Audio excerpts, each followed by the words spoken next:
퇴로를 차단하다. 딴 생각을 할 수 없다. 어떤 다리를 건너고 어떤 다리를 불태우느냐가 인생에서 가장 어려운 일이다. 데이비드 러셀. 어떤 다리를 건너고 어떤 다리를 불태우느냐가 인생에서 가장 어려운 일이다. 신년결심이로가 연말까지 1천만을 모으기였습니다. 그런데 적금은커녕 카드비만 날로 늘어가 카드 돌려막기를 반복하고 있습니다. 이뿐만 아닙니다. 얼마 전에 음주운전 후 대형사고를 낼 뻔해서 절대로 음주운전을 하지 않겠다고 다짐했습니다. 하지만 술만 먹으면 정신이 나가 죽어라고 차를 몰고 갑니다. 이 나쁜 버릇을 어떻게 고칠 수 있을까요? 낭비벽을 고치지 못해 아직 월세방에서 살고 있다는 30대 후반의 남자. 빅토르 위기가 하인에게 옷을 벗어준 까다. 저축을 하겠다고 다짐했는데 왜 카드 빚을 지게 될까? 카드를 갖고 다니기 때문이다. 하지 않겠다던 음주운전을 왜 다시 하게 될까? 자동차 열쇠를 갖고 술을 마시기 때문이다. 소설 레미제라블과 노트르다무 꼽주 저자이자 19세기 프랑스 최고 작가 빅토르 위고는 글을 쓸 때면 하인에게 옷을 몽땅 벗어주고 해가 진 다음에 가져오라고 했다. 놀고 싶은 유혹을 차단해 글을 쓸 수밖에 없도록 자신을 속박하기 위한 것이다. 우리나라 소설가 이회수 선생 역시 집에 감옥 철장을 설치해두고 은고를 집필할 때는 그 안에 들어가서 아내에게 밖에서 문을 잠그도록 부탁하여 스스로 가뒀다. 평범한 사람들일 뿐만 아니라 위대한 일을 해낸 사람들 역시 이런저런 유혹을 받는다. 그들이 유별나게 의지력이 뛰어났기 때문에 유혹에서 벗어날 수 있었던 것이 아니다. 그들만의 지혜로운 방법이 있었기 때문이다. 그들은 아무리 좋은 의도라도 당장 쾌락 앞에서는 쉽게 무료가 될 수 있음을 잘 안다. 그래서 그들은 지극히 힘을 믿고 상황의 힘을 활용한다. 하지 말아야 할 일은 하지 못하도록 해야 할 일은 할 수밖에 없도록 상황을 조절해주는 지렛대를 가지고 있다.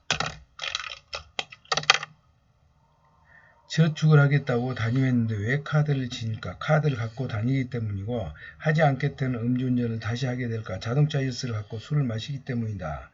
소설 레미제라블과 노트르다무 꼽주 저자이자 19세기 프랑스 최고 작가 빅토르 위고는 글을 쓸 때면 하인에게 옷을 몽땅 벗어주며 해가 진 다음에 가져오라고 했다. 놀고 싶은 유혹을 차단해 글을 쓸 수밖에 없도록 자신을 속박하기 위한 것이다.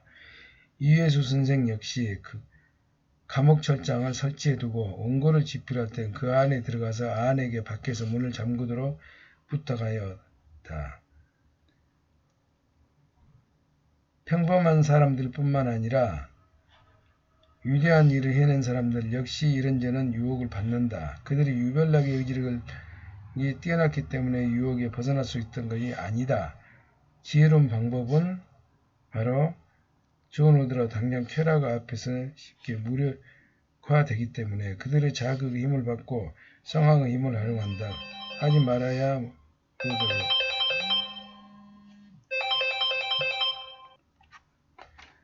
박테리아에서부터 인간에 이르기까지 모든 생물체는 지극히 영향을 받는다. 우리 자신을 통제하려면 우리를 통제하고 있는 자극의 힘을 인정하고 먼저 상황을 통제할 수 있어야 한다. 만약 우리가 상황 통제를 할 수 없다면 상황이 우리를 통제할 것이다. 환경을 통제해서 자기를 통제하는 방법을 심리학에서는 사전조치를 전략이라고 한다. 실행력이 뛰어난 사람들의 의지력이 남다르기보다 이런 효과적인 사전조치 전략을 갖고 있는 경우가 더 많다. 재테크를 위해 정잣돈을 모으고 커리어 관계를 위해 영어 공부를 하겠다고 굳게 결심해놓고 지지부진한 사람들이 많다. 돈이란 들어오는 만큼 나갈 곳이 생기고 시간 역시 남은 만큼 해야 할 일이 만들어지기 때문이다. 돈과 시간에는 한 가지 공통점이 있다. 쓰고 남은 돈을 저축한다고 생각하면 절대 돈을 모을 수 없듯이 시간을 남을 때 공부한다고 생각하면 영원히 공부할 수 없다. 돈이 다른 곳으로 새는 것을 막고 저축하고 싶다면 신용카드 사용 한도를 하향 조정하고 수입 중 일정액의 적금 통장에 미리 빠져나가도록 자동이체 신청을 해둬야 한다. 마찬가지로 공부를 하고 싶다면 공부할 시간에 미리 빼두어야 한다. 영어 공부를 하고 싶다면 시간 날 때 하겠다고 생각하지 말고 퇴근 직후 수강할 수 있는 영어 학원에 등록해야 한다. 술만 먹으면 운전대를 잡고 싶어하는 사람이 버릇이 있다면 술 약속이 있는 날을 차를 두고 출근하거나 사무실에 자동차 열쇠를 두고 나감으로써 운전 가능성을 사전에 차단하게 된다.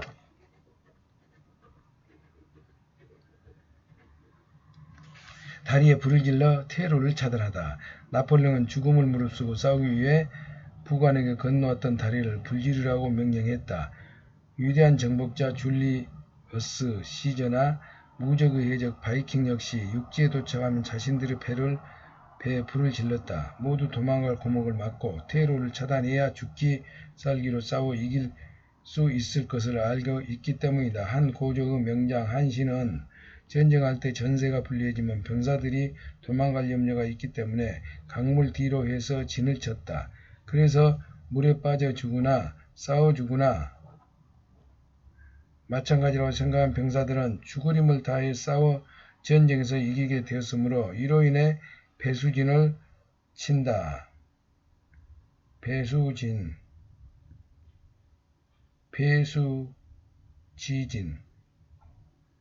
라는 말이 생겨났다. 진나라 영웅 향후도 병사가 도망갈 생각을 하지 못하도록 밥을 지을 솥을 깨뜨리고 타고 들어갈 배를 침몰시켜 불리한 싸움에서 이길 수 있기에 이후 파부침선 이란 말이 전해왔다. 다리에 불지르기, 배 침몰시키기, 배수전치기, 밥솥 깨뜨리기는 모두 실행력이 뛰어난 사람들이 갖고 있는 훌륭한 사전조치 전략이다. 그들은 부신과 부하들의 결심을 번복할 수 없도록 퇴로를 차단했다. 자기 자신을 속박해서 결심을 반복하지 못하게 때문에 나는 이런 조치를 전략을 가두리법이라고 또 한다. 도서관으로 가서 공부를 할 수밖에 없도록 첫 교사 수업을 수강하거나 새벽 스터디 모임을 간사이를 자청해 아침형 인간으로 될 수밖에 없도록 만드는 것. 발표를 하겠다고 손을 들어 어쩔 수 없이 책을 읽게 만드는 것. 이 모두 도망할 수 없는 상황에 자신을 가두고 원하는 일에 몰두하게 만드는 가두리기법이다. 버는 대로 쓰는 습관이 있어 노후 대비를 하지 못한다면 주택을 구입해도 돈 쓰는 것을 방지하고 은퇴할 때까지 저축 상태로 남아있도록 자신을 속박하면 얼마 전 아내가 아침부터 대청소를 하기 시작했다. 평소 정신없이 어질러져 있던 화장대 물건을 흔적도 없이 몽땅 치우는 것을 시작으로 거실 소파 탁자들 모두 한쪽으로 밀어놓고 평소에 잘 닦지 않던 소파 밑과 문득 베란다 유리창까지 구석구석 닦느라 진땀을 빼고 있었다. 내가 의아해하자 아내는 친구들을 집에 초대했다며 가만히 있지 말고 어서 도우라고 역정을 냈다. 그래서 내가 친구들인데 좀 지저분하면 어때서 그냥 대충 하자고 했더니 아내는 이렇게 대답했다. 사실 친구들을 초대했기 때문에 청소를 하는 게 아니라 대청소를 하기 위해서 친구들을 초대했다는 게 더 맞을지 몰라요. 밖에서 만날 수도 있는 친구들을 굳이 집으로 초대하기 싫은 대청소를 주기적으로 해치우는 내 아내를 이미 알고 있었다. 가두리법으로 적절하게 사용하면 마당 쓸고 동전 줍고 또랑 치고 과제도 잡을 수 있다는 사실을 반드시 해야 할 일이 있다면 그 일을 하지 않을 수 있도록 이렇게 단단히 쐐기를 박아두는 게 좋다. 선생님 제발 결석으로 처리해 주세요. 애플의 CEO 스티브 잡스는 한때 봉급으로 $1만 받기로 했다. 우리나라 한 은행장도 취임을 하면서 월급으로 1원만 받겠다고 선언했다. 한 유명 유원지 경영을 의뢰받은 CEO 역시 흑자가 날 때까지 월급을 100원씩만 받겠다고 선언해 세간의 화제가 된 적이 있다. 세계적인 광고회사 사치앤사치의 CEO 케빈 로버츠는 메리콘트라는 회사에 1억세를 내면 6개월간 전임자 월급의 절반을 받겠다면서 그 후에 자신의 능력을 보고 판단하라고 제안했다. 스티브 잡스는 정말 1달러만 받고 싶어 그랬을까? 그는 나중에 회사를 희생시켜 스톡옵션으로 몇백만 달러의 수입을 챙겼다. 그 은행장도 월급을 이런 식만 받았을까? 그 역시 스톡옵션으로 엄청난 보수를 받았다. 유원지 경영자는 지금도 한 달에 100원씩만 받고 있을까? 천만원 받습니다. 수억 원의 연봉을 받는다. 그렇다면 케빈 로버츠는 세계적인 경영자이자 베스트셀러 작가가 됐다. 그들은 왜 1달러 일은 100원만 받겠다고 했을까? 우리보다 욕심이 없어서 그랬을까? 천만에 맞습니다. 오히려 보통 사람보다 훨씬 욕심이 많기 때문에 그럴 수 있었다. 그들은 원하는 것을 확실하게 얻어내려면 배수진을 치는 게 가장 효과적이라는 사실을 누구보다도 다 잘 알고 있다. 부자가 되고 싶은가? 그렇다면 우선 지각하는 버릇부터 고쳐야 한다. 지각하는 버릇을 고치고 싶은가? 그렇다면 늦더라도 강의실에 나타나기만 하면 출석으로 처리해주는 너그러운 교수에게 정중하게 부탁해야 한다. 교수님, 제발 결석을 처리해 주십시오. 저는 수업을 듣는 것만으로도 충분히 만족합니다. 실제로 내 학생 중 한 사람 내게 이런 메일을 보내왔다. 선생님, 저는 수업에 꼭 몇 분씩 늦는 못된 버릇이 있어요. 이전에 그걸 별 대수롭게 생각하지 않았는데 학기 초 출근 시간 연봉 관계에 대한 교수님 말씀을 듣고 지각 버릇을 고치기로 결심했습니다. 지금은 제 여자친구와 함께 아침에 먼저 일어나는 사람이 상대방에게 모닝콜을 하기로 약속하고 그렇게 실행하고 있습니다. 그리고 지각하면 절대로 교수님께 출석 체크를 해달라고 요청하지 않기로 했습니다. 스스로 결석 처리를 한 것이죠. 지각 버릇을 버리지 못하는 이유가 조금 늦어도 출석으로 인정받을 수 있기 때문이라는 것을 깨달았기 때문입니다. 나는 이 이메일을 받고 더 많은 학생들을 도와주겠다고 생각했다. 그 후로 학기 초 개강 첫날 학생들은 내 수업에서는 1분만 늦어도 결석으로 처리된다고 말해주면서 이에 동의한 학생들만 수강을 허락한다. 옳은 이유만을 실천할 수 없다면 어쩔 수 없이 이유를 만들어 실천하면 된다. 얼마 전 금연을 위해 가두리 기법 확실하게 활용한 주인공 한 명을 회의 투표에서 발견했다. 전직 은행가인 영국인 제프 스파이스. 금연을 위해 집은 물론 전기나 물도 없는 진짜 무인도 스카라비아 섬으로 들어가 직접 불을 피우며 텐트에서 생활하기로 했다. 그는 신문팔이 시절인 13세 때부터 담배를 피워 하루 30개 피 45년 동안 담배를 피웠는데 그동안 니코틴 패치, 금연검, 책 등을 온갖 방법을 동원해 금연을 시도했지만 한 번에 실패하고 말았다. 결국 담배와 완전히 단절된 무인도로 들어가기로 결심했다. 그는 생필품 몇 가지와 120권의 책을 담은 아이팟만 가지고 무인도로 들어가면서 혹시 배로 그 섬 근처를 지날 때 경적을 울려 주거나 손을 흔들어 응원해주면 그 도전에 도움이 될 것이라고 너스레 떨면서 이번만은 반드시 금연에 성공할 수 있을 거라고 장담했다. 장기적인 관점에서 보면 아무리 중요한 일이라도 당장 고통을 주는 일이라면 별짓 다 피하고 싶은 게 인간의 마음이다. 아무리 하지 말아도 할 일은 그 순간 쾌감을 주는 일에는 마음이 호가는 게 인간의 본성이다. 그러니까 정말 해야 할 일이 있다면 스스로 가두리에 가득 고통을 감수하면서라도 그 일을 하게 만들어 간다. 그러나 이런저런 유혹에 휘둘러 목표를 달성하지 못했다고 해서 의지박약이라고 자신을 비하하게 해서 안 된다. 그동안 빅토르 유고나 유해수 선생처럼 건너지 말아야 할 곳의 다리는 불태워버리고 건너야 할 곳 다리는 가설하지 못할 뿐이다. 이제라도 하지 말아야 할 일로 통하는 다리를 불태우고 해야 할 일의 고속도로를 가설하면 된다. 불필요한 전화가 너무 많아 일을 제대로 못한다면 차라리 휴대폰을 가지고 다니지 말자. 발표를 앞두고 불안하면 저요 하고 손을 들어 다음 시간에 발표를 맡겠다고 선언하자. 기타를 배우고 싶다면 일단 음악학원에 등록하자. 논문을 쓰고 싶다면 일주일에 한 번쯤 진행상을 보고하겠다고 교수에게 메일을 보내자. 카이스트 안철수 교수는 이렇게 말한 적이 있다. 의대 교수로 재직하면서 바이러스 백신을 연구할 때 최대 고민은 바로 백신 개발에 필요한 최첨단 기술을 공부할 시간이 없다는 것이었다. 그래서 꾀를 냈습니다. 잡지사에 전화를 해 최신 기술에 대한 기사를 연재하겠다고 했어요. 당시 그것에 대해 전혀 모르는 상태였기 때문에 너무 힘들었지만 매번 발등에 불이 떨어지니 원고 마감까지 자료를 적고 원고를 쓸 수밖에 없었어요. 그 일을 계속해 그 분야에 대해 잘 알게 되었고 덕분에 여러 가지 일을 할 수 있었습니다. 하지 말아야 할 일이 있다면 그쪽으로 도망갈 수 있는 퇴로를 차단하자. 해야 할 일이 있다면 어쩔 수 없이 그 일을 할 수밖에 없도록 가두리를 설치하자. 한 달이 지나면 자신이 이룬 성과에 놀라게 될 것이다. 몇 년이 지나면 그동안 이룬 성과가 너무 엄청나게 기절할지도 모른다. 배수진을 치고 싸우는 사람들과 남몰래 퇴로를 마련해둔 사람들. 이런 여러가지 점에서 다르다. 눈빛도 다르고 태도나 행동도 다르다. 그 차이가 승패를 좌우한다. 반드시 실천해야 할 결심은 무엇인가?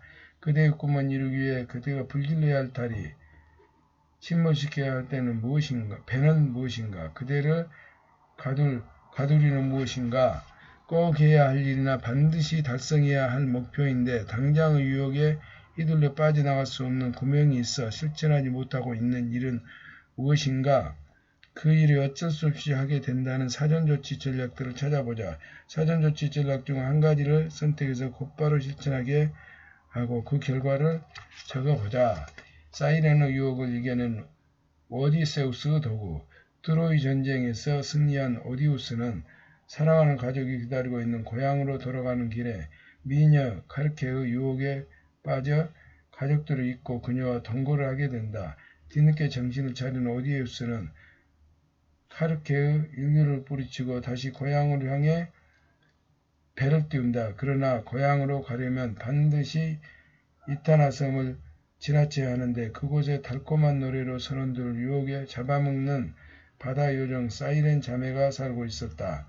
그 섬에는 부서진 배와 선원들이 뼈가 산처럼 쌓여 있다. 오디우스는 부하들이 사이렌의 노래를 듣지 못하도록 밀랍으로 길을 막게 하고 자신의 몸을 쇠사슬로 돛대에 묶게 한 뒤 향해를 시작했다. 섬을 지나자 사이렌 자매는 여느 때처럼 달콤한 노래로 선원을 유혹했다. 마법에 걸린 것처럼 사이렌의 유혹에 빠져든 오디우스는 발버둥을 치면서 쇠사슬을 풀어달라고 명령하지만 아무도 그 명령을 듣지 못해 무사히 섬을 빠져나가게 된다. 비상경보를 의미하는 사이렌이라는 단어는 잃었던 유혹을 상징하는 바다 요정 사이렌에서 기원됐다. 지금 내 목표 달성을 방해하기 위해 나를 유혹하고 있는 사이렌의 노래는 무엇이고 그에 대비해 내가 준비하고 있는 기마귀와 쇠사슬은 무엇인가? 담배 따위와 금방 끊을 수 있어라고 장담하는 사람은 자신 있어 하는 사람보다 그 면에 성공할 확률이 50%에 불과하다는 사실. 그 이유는 유혹을 이길 자신이 없는 사람은 금연 기간 중 술자리를 피하거나 흡연구역 근처에 가지 않기 때문. 유혹을 이기는 최고 방법은 자만심이 아니라 유혹될 상황에 자신을 방치하지 않는 것. 열심히 살려면 말라. 부가가치를 따져보자. 보라. 하지 않아도 될 일을 효율적으로 하는 것만큼 쓸모없는 일은 없다. 피터 드러커. 저는 날밤을 새면서 공부했어요. 선생님이 하시는 말씀 한마디 한마디를 모두 메모해요. 저만큼 노트 정리를 철저하게 하는 사람은 이미 우리 반에 없을 거예요. 그런데 왜 성적은 항상 제자리걸음일까요? 열심히 공부하지만 성적이 오르지 않는 10대 고등학생. 닥치는 대로 아르바이트를 했어요. 취업 후에는 투잡, 쓰리잡을 갖고 밤늦게까지 일하면서 살았어요. 저는 한눈 팔지 않고 일만 하면서 정말 열심히 살아요. 그런데 좀처럼 돈이 모이지 않네요. 매일 열심히 일하는데 통장 잔고는 바닥인 40대 직장인. 죽도록 열심히 일해도 여전히 힘들게 살 수밖에 없는 까닭. 모 방송국 TV 프로그램을 보면서 이런저런 분야의 달인을 만날 수 있다. 나는 평생 우물을 파서 달인의 경지에 오른 그들을 통해 여러 가지를 느낀다. 그들의 재주를 보고 있노라면 입이 다물어지지 않는다. 그들은 하나같이 자기 일에 열정을 갖고 즐겁게 일하며 낙천적이다. 그런데 달인 중 한 명이 했던 이 말은 아직도 내 귓가에 맴돈다. 내 대해서 가난을 끝내고 싶어 죽으라고 이랬어요. 그러다 보니 이 일에서만은 아무를 따를 수 없는 달인이 되었지요. 하지만 문제는 제가 여전히 가난하다는 것입니다. 무슨 일이든 열심히 하고 그래서 남보다 더 잘하게 되면 얻은 것도 더 많을 거라고 생각하는 사람들이 많다.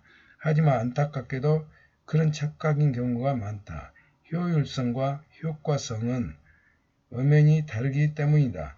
효율적으로 일한다는 것은 성과와 상관없이 일을 경제적으로, 즉 노련하게 하는 것을 말합니다. 반면 효과적으로 일한다는 것은 성과나 기여도에 높일 수 있는 일을 하는 것을 말한다.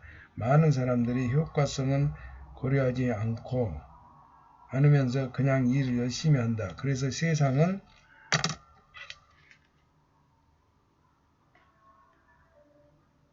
여전히 가난하다는 것입니다.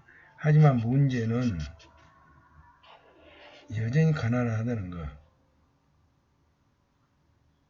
무슨 일이든 열심히 하고 그래서 남보다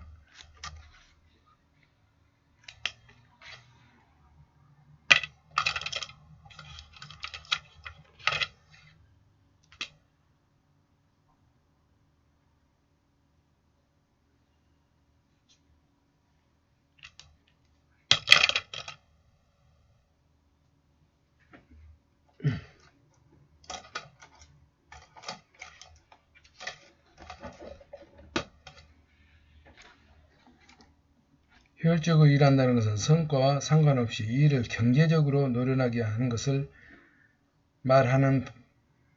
반면 효과적으로 일을 한다는 것은 성과나 기여도를 높일 수 있는 일을 하는 것을 말한다. 많은 사람들이 효과성은 고려하지 않으면서 그냥 일을 열심히 한다. 그래서 세상은 죽도록 일하고도 원하는 것을 얻지 못하는 사람들로 가득하다.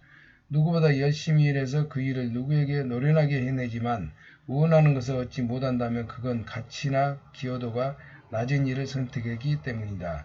그래서 효과를 내지 못했기 때문이다. 효율성과 효과성의 차이를 인식하는 그 순간부터 성과에서 차이가 나기 시작한다. 효율성과 효과성의 차이. 효율성. 투자한 노력과 결과의 비율로 계산되며 일을 얼마나 많이 얼마나 빨리 할 수 있는지로 측정된다. 얼마나 빨리, 얼마나 많이. 효과와 성과는 별개의 차원이기 때문에 효율성이 높다고 해서 반드시 성과가 보장되는 것은 아니다. 반드시 성과가 보장되는 것은 아니다. 효과성. 실제 성과나 기여도에 직결되는 핵심적인 일을 얼마나 잘하는 기의 척도이다. 효과성이 높게 일한다는 것은 성과를 낼 수 있는 일이나 기여도가 높은 일을 잘한다는 것이다. 그저 열심히 일했다는 것만으로 자유해서는 안 된다. 일을 빨리 하고 많이 했다는 것만으로 만족해서도 안 된다. 열심히 일하거나 일을 잘하는 건 생각보다 중요하지 않다. 무엇을 했는가가 훨씬 더 중요하다. 가치 없는 일을 열심히 한다고 해서 가치가 올라가는 것은 아니며 중요하지 않는 일을 효율적으로 한다고 해서 그 일이 중요해지는 것도 아니다. 세상에는 더 적게 일하면서 더 많은 것을 얻어내는 사람들,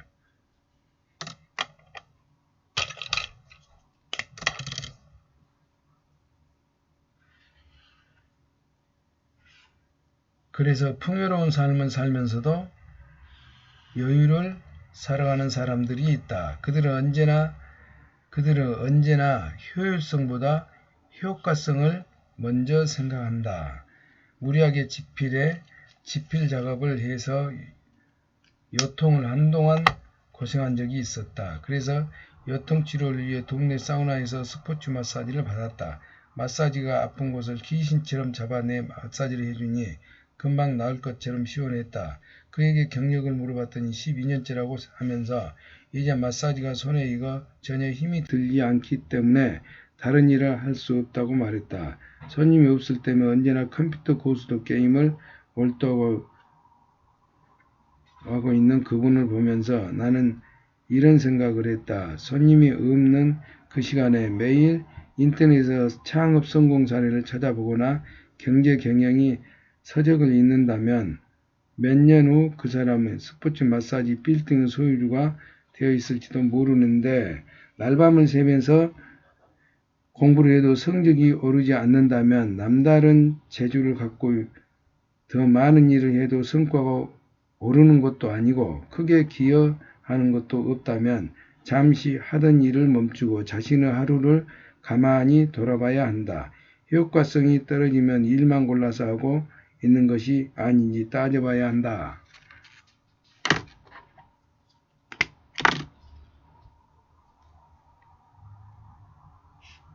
손님이 없는 시간에 매일 인터넷에서 창업 성공 사례를 찾아보거나 경제 경영 서적을 읽는다면 몇 년 후 이 사람은 스포츠 마사지 빌딩의 소유자가 되어 있을지도 모른다.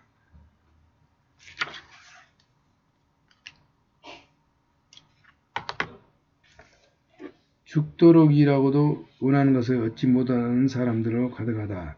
누구보다 열심히 일해서 그 일을 누구보다 노련하게 해내지만 원하는 것을 얻지 못한다면 그건 가치나 기여도가 낮은 일을 선택했기 때문이다. 그래서 효과를 내지 못하기 때문이다. 효율성과 효과의 차이를 인식하는 순간부터 성과에서 차이가 나기 시작한다. 그저 일을 열심히 했다고 해서 자유해서는 안 된다. 일을 빨리 하고 많이 했다는 것만으로 만족해서는 안 된다. 일을 빨리 하고 많이 했다는 것만으로도 만족해서도 안 된다. 열심히 일하거나 일을 잘하는 것 생각보다 열심히 일하거나 일을 잘하는 건 생각보다 중요하지 않다. 무엇을 했는가가 훨씬 더 중요하다. 가치 없는 일을 열심히 한다고 해서 가치가 올라가는 것은 아니다. 중요하지 않는 일을 효율적으로 한다고 해서 그 일이 중요해지는 것도 아니다.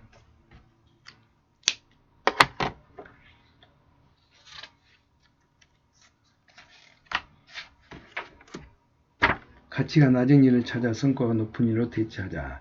가치가 낮은 일을 찾아서 성과가 높은 일로 대체하자. 낮은 일을 찾아 성과가 높은 일로 대체하자. 남보다 부지런히 떤다. 신속하게 많은 일을 처리한다. 그런데도 그들 자신이나 그들이 속한 조직에 별로 도움이 되지 못하는 사람들이 많다. 효과가 없는 일을 효율적으로 하기 때문이다. 효과가 없는 것을 효율적으로 하기 때문이다. 자기가 하는 일을 다시 한번 검토해야 한다. 자기가 하는 일을 검토해 봐야 한다. 남보다 부지런을 떨면서 항상 분주하지만 성과가 나지 않는다면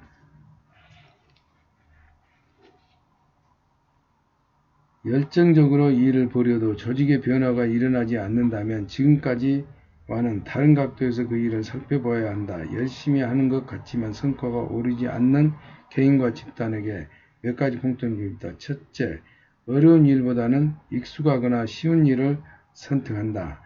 둘째, 효과성보다 효율성에 집중한다. 셋째, 장기적으로 성과보다는 즉각적인 결과에 초점을 맞춘다.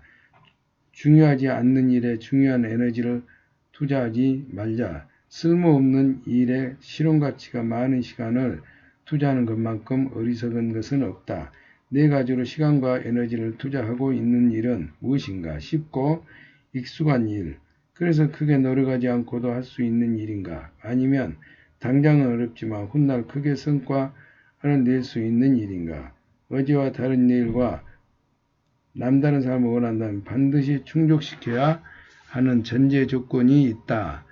어제보다 더 많은 성과를 낼 수 있는 일을 선택해서 남다르게 해야 한다는 것이다. 남들이 하는 일을 어제와 똑같이 하면서 산다면 절대로 남다른 삶을 살 수 없다. 어제와 다른 내일이 있을 수도 없다.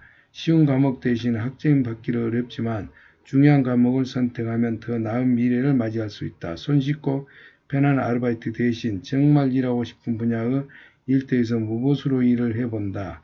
원하는 직장을 훨씬 쉽게 구할 수 있다. 요리법이 익숙하다는 이유로 항상 해먹던 반찬만 상에 올라기보다 실험정신을 발휘해 매번 새로운 방법으로 조리하다 보면 가족의 건강정리도 말할 것도 없고 멋진 레스토랑 경영자가 될 수 있다. 똑같은 주제에 대한 강의를 줄이고 집필활동에 시간을 할애한다면 더 많은 부가가치를 창출할 수 있다.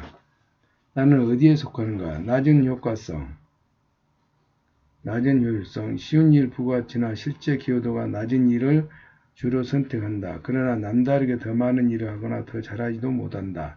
힘들게 일을 해도 별로 얻는 게 없고 항상 지친다. 낮은 효과성, 높은 효율성. 주어진 일을 남보다 더 노련하게 하지만 크게 성공하기 어렵다. 일을 잘한다고 칭찬을 많이 받고 간혹 그 분야의 달인이라고 평가를 받기도 하지만 여전히 경제적, 시간적으로 여유로운 삶을 살지 못하고 있다. 낮은 효과성, 낮은 효율성. 가치가 높은 일을 선택해서 많은 시간과 에너지를 투자하고 있지만 당장 효과가 드러나지는 않는다. 그러나 지속적으로 노력하면 높은 효율성과 높은 효과성을 집단에 진입할 수 있다. 장기적으로 성장 잠재력이 매우 높다. 3번 해야 되네. 높은 효과성, 높은 효율성. 다른 사람들이 하기 어려운 일, 그러면서도 가치가 높은 일을 효율적으로 해내기 때문에 분주하지 않고 여유롭게 생활하면서 더 높은 성과를 낼 수 있다. 자기 통제감이 높고 행복지수와 소득 수준이 효과성, 효율성, 효과성, 효과성 하, 효율성 상, 효과성 상, 효율성 하. 효과적인 사람은 성과를 높여 끊임없이 묻는다. 효과성이란 목적지가 서울이면 서울로 가는 것이고 효과성이란 비효과성이란 서울이 아닌 엉뚱한 곳으로 가는 것이다. 목적지와 다른 곳으로 간다면 아무리 열심히 아무리 빠른 속도로 가도 아무 소용이 없다. 열심히 공부를 해도 성적이 오르지 않는 학생들은 늘 바쁘지만 결과가 신통치 않는 직장인, 남다른 재주를 갖고 있는데도 평생 힘들게 살아가는 사람들, 모두 효과성이 떨어지는 사람들이다. 효과성.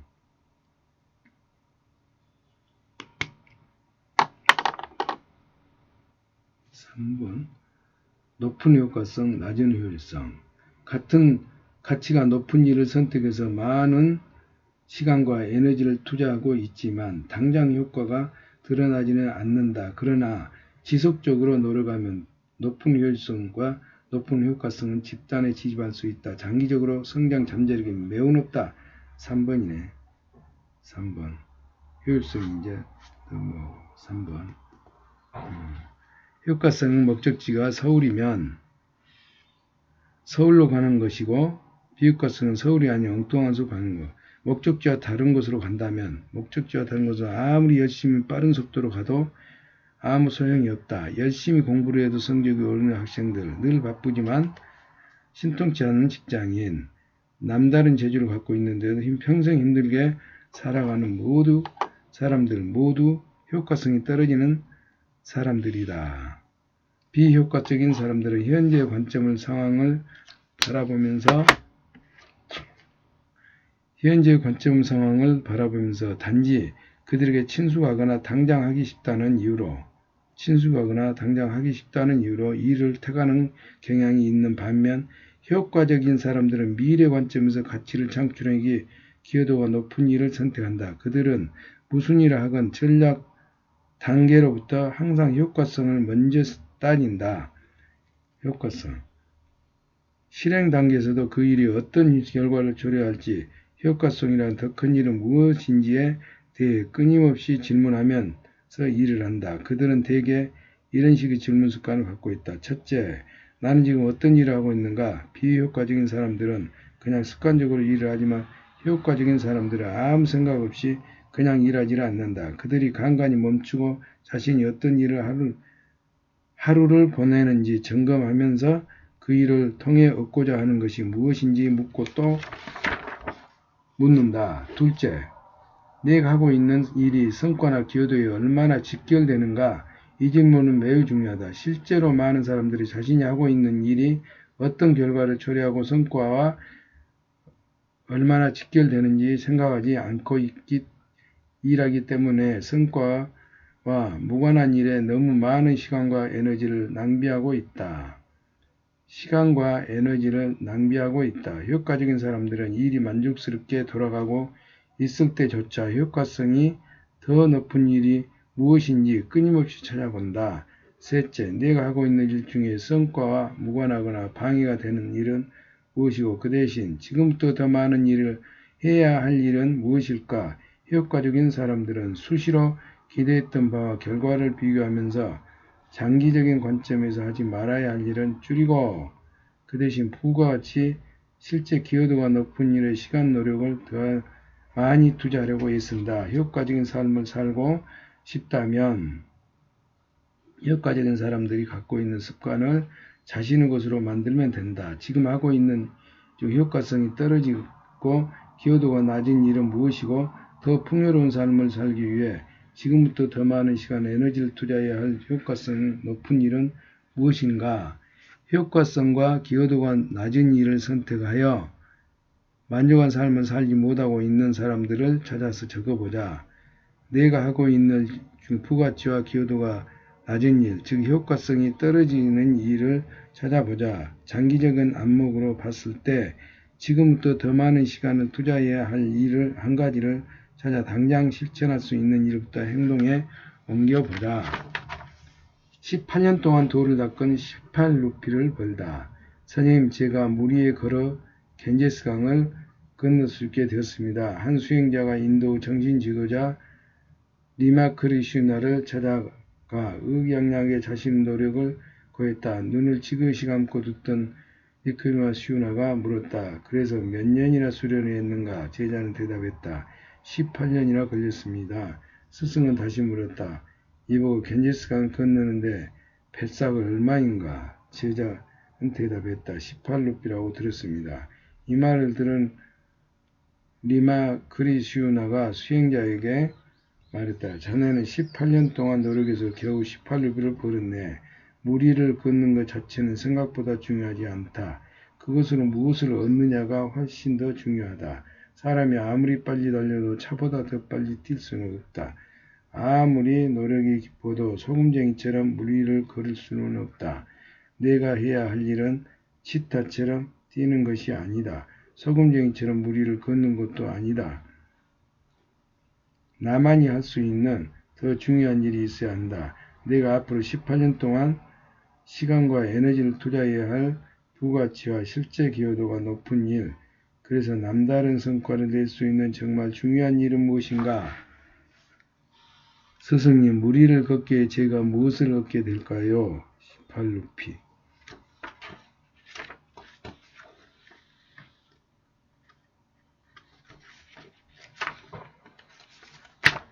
목표에서 눈을 떼지 말라. 결국 이루게 된다. 시도하지 않는 것보다 더 몹쓸 것은 하다가 흐지부지 그만두는 것이다. 나가모리 시게노부. 고3입니다. 대학에 가야 합니다. 그런데 아침 5시에 일어난다고 알람을 몇 개월씩이나 켜놓고도 7시가 되어야 겨우겨우 일어납니다. 낮에는 잠을 이겨내지 못합니다. 집에 오면 그대로 걷잡을 수 없이 졸음이 밀려옵니다. 5분만 쉬자고 누우면 어느새 잠이 듭니다. 아무리 공부하자고 다짐해도 20분만 지나면 벌써 눈에 피로가 몰려오고 점점 자세가 떨어집니다. 몸을 베베꼬다가 발을 의자 밑에 올리기도 하고 엎드려 하다 눕다 하고 엎드려 하다 눕다 하다 반복하지만 1시간도 안 되어 지겨워지면서 온갖 집념들이 떠오릅니다. 잠깐 기분 전환이나 하고 인터넷을 켜면 어느새 2시간을 훌쩍 넘깁니다. 그러나 늦게 잠들고 그 다음날은 못 일어납니다. 제가 A형이라 특히 유혹에 잘 넘어가는 걸까요? 시험 공부는 뒷전이고 매일 놀기만 하는 고3 전쟁. 장애물이 눈에 띄었다면 목표에 눈을 뗐기 때문입니다. 목표에 눈을 뗐기 때문. 어떤 사람이 교통사고를 자주 낼까? 주위에 산만한 사람들이 그랬다. 그들은 시동을 걸자마자 라디오나 CD 플레이를 켠다. 운전하면서 수시로 내비게이션을 같은 기기를 만졌거나 전화나 문자 주고받는 옆 사람과 크게 떠들면서 대화를 하거나 주변에 두드러거리 옆차 운전자, 길 가는 보행자들에게까지 한눈을 판다. 한눈을 판다는 것은 장애물의 시선이 같다는 것이고, 장애물의 시선이 같다는 것은 목표에서 눈을 뗐다는 것을 의미한다. TV나 컴퓨터 때문에 공부하지 못하면 그것은 공부라는 목표에서 눈을 뗐기 때문이다. 야식의 유혹에 넘어가는 것은 다이어트라는 목표에서 눈을 뗐기 때문입니다. 콜롬비아 대학의 한 연구 결과에 대부분의 세일즈맨들이 세일즈에 직접 관련된 중요한 일을 하는 시간은 놀랍게도 하루 평균 1시간 지나지 않는다고 한다. 대개 첫 번째 세일즈 전화는 오전 11시에 이루어지고 마지막 통화는 오후 3시 30분에쯤 이루어진다. 그이에 대부분 동료들과 수다를 떨고 커피를 마시거나 신문을 읽는다는 것이다. 물론 이건 어디까지나 이 연구의 대상이 된 세일즈맨들의 평균적인 생활 양상이지만 우리 자신이 하루를 어떻게 보내고 있는지 되돌아볼 수 있는 좋은 자료가 된다. 심리학가 리제는 칸스는 목표를 생각하는 시간과 목표 달성 정도가 매우 밀접하게 관련되어 있다는 사실을 상담을 통해 확인했다. 돈을 버는 방법에 대해 날마다 1시간씩 생각한 사람은 2년 후 정말 재산이 눈에 띄게 늘어났다는 것이다. 한국 최초로 부자학을 대학에서 공식 과목으로 개설한 한동철 교수 그 저서에서는 이렇게 말한다. 부자들은 하루 24시간 중 눈을 뜨고 있는 17시간 정도를 부자가 되겠다는 부자의 관점에서 생활하는 보통 사람들은 1시간 정도만 그렇게 한다. 축구에서 골프까지 모든 구기 종목에서 한 가지 대원칙이 있다. 공에서 눈을 떼지 말라는 것이다.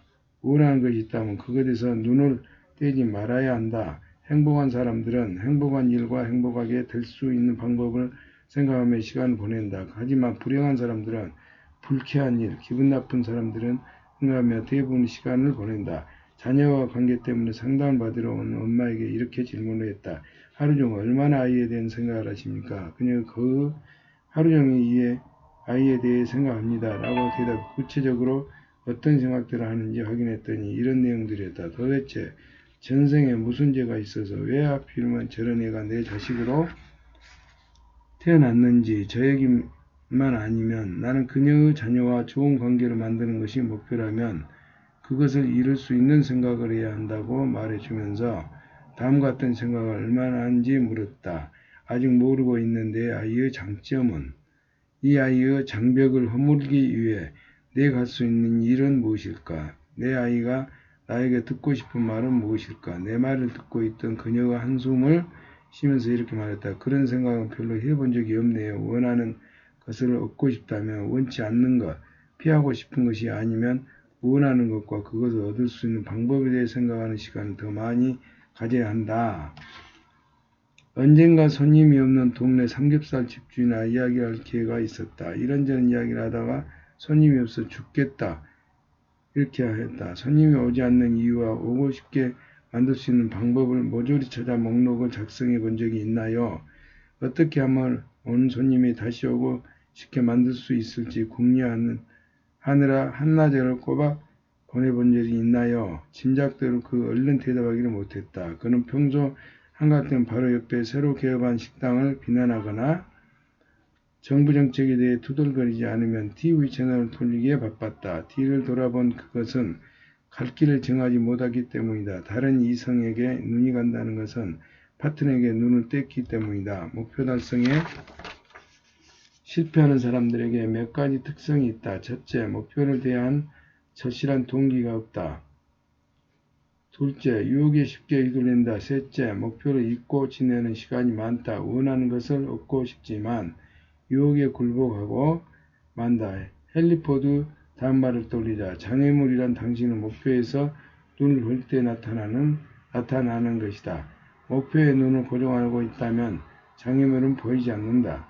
간간히 하던 일을 멈추고 확인해보자. 지금 하려는 일은 내 목표와 어떤 관계에 있는가. 안테나를 세우라. 방법이 잡힌다.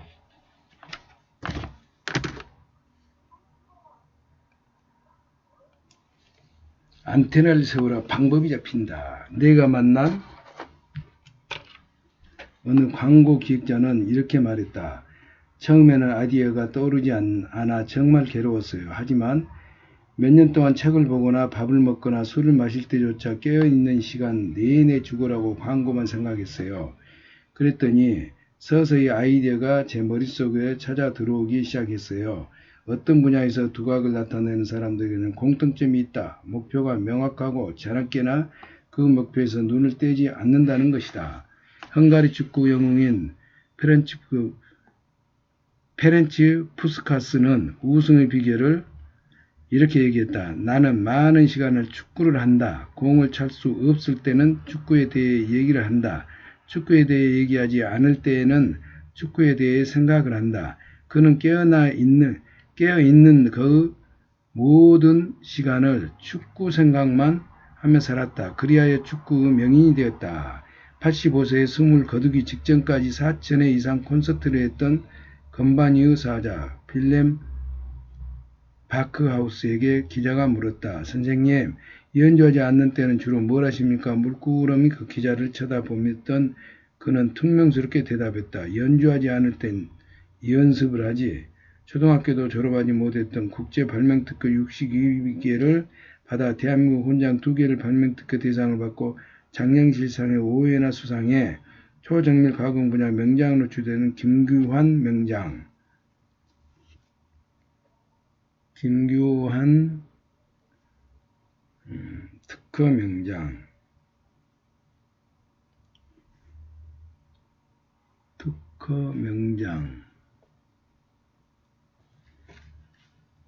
이렇게 말한다. 하루 종일 쳐다보고 생각하고 또 생각하면 해답이 나옵니다.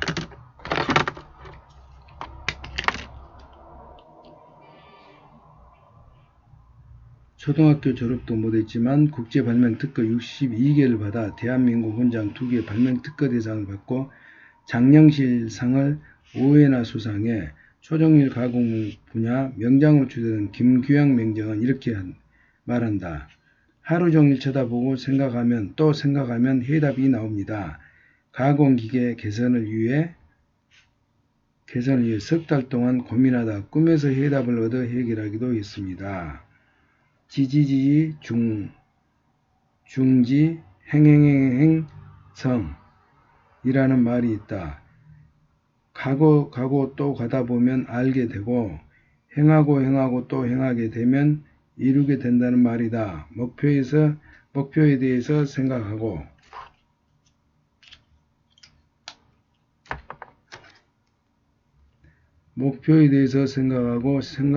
또 생각하고 하면 방법이 찾게 되고 행하고 또 행하다 보면 목표를 달성하게 될 수 있다. 결국 우리는 자신이 날마다 생각하고 행하는 그런 사람이 된다. 지금부터 2300여 년 전에 이미 아리스토텔레스 역시 이렇게 말했다. 머릿속으로 자신이 바라는 것을 생생하게 그리며 온몸의 세포는 모두 그 목적을 달성하는 방향을 조절된다.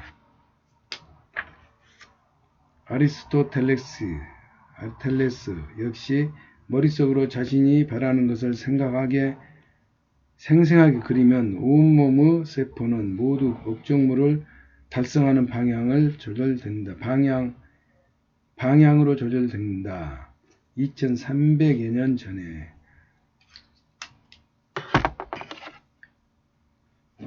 제대로 된 목표를 만들어지면 그때부터 모든 것이 변하기 시작한다. 만나는 사람과 자주 가는 곳이 달라진다. 보고 듣고 책이나 기사뿐 아니라 방송 채널도 달라지고 대화 주제도 달라진다. 처음에는 사람이 목표를 만들지만 일단 목표가 만들어지면 목표가 사람을 이끌기 때문이다.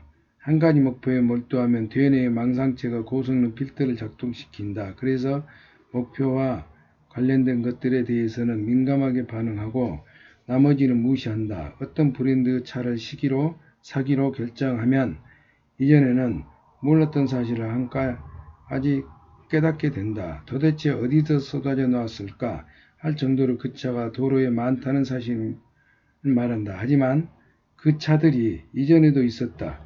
우리는 관심을 기울이지 않아서 눈에 띄지 않았을 뿐이다. 어떤 목표에 몰두하면 우리 뇌는 목표와 관련된 것들만 중요하게 반응하고 나머지 자극들은 무시하는데 이를 선택적 주의 집중이라고 한다. 언젠가 나처럼 책을 쓰게 될 목표라는 학생이 한 명에게 내게 물었다.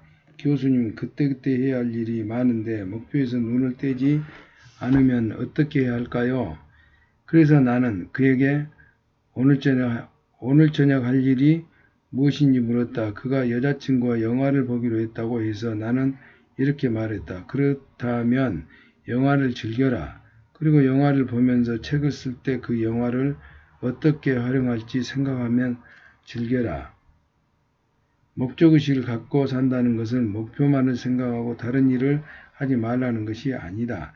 어디서 누구와 무슨 일을 하든 그 일을 목표와 관련시키고 목표에서 생각의 끈을 놓지 말라는 것이다. 우리 주변에는 목표 달성을 도울 수 있는 소재들이 마치 전파처럼 가득 차 있고 우리가 안테나를 세우기만 하면 그것들은 우리의 목표 달성을 돕기 위해 빠른 속도로 몰려든다. 목표에서 눈을 떼지 않는 사람, 목표의 안테나를 높이 세운 사람은 주변에 아무리 방해해도 원하는 주파수를 잡아낸다.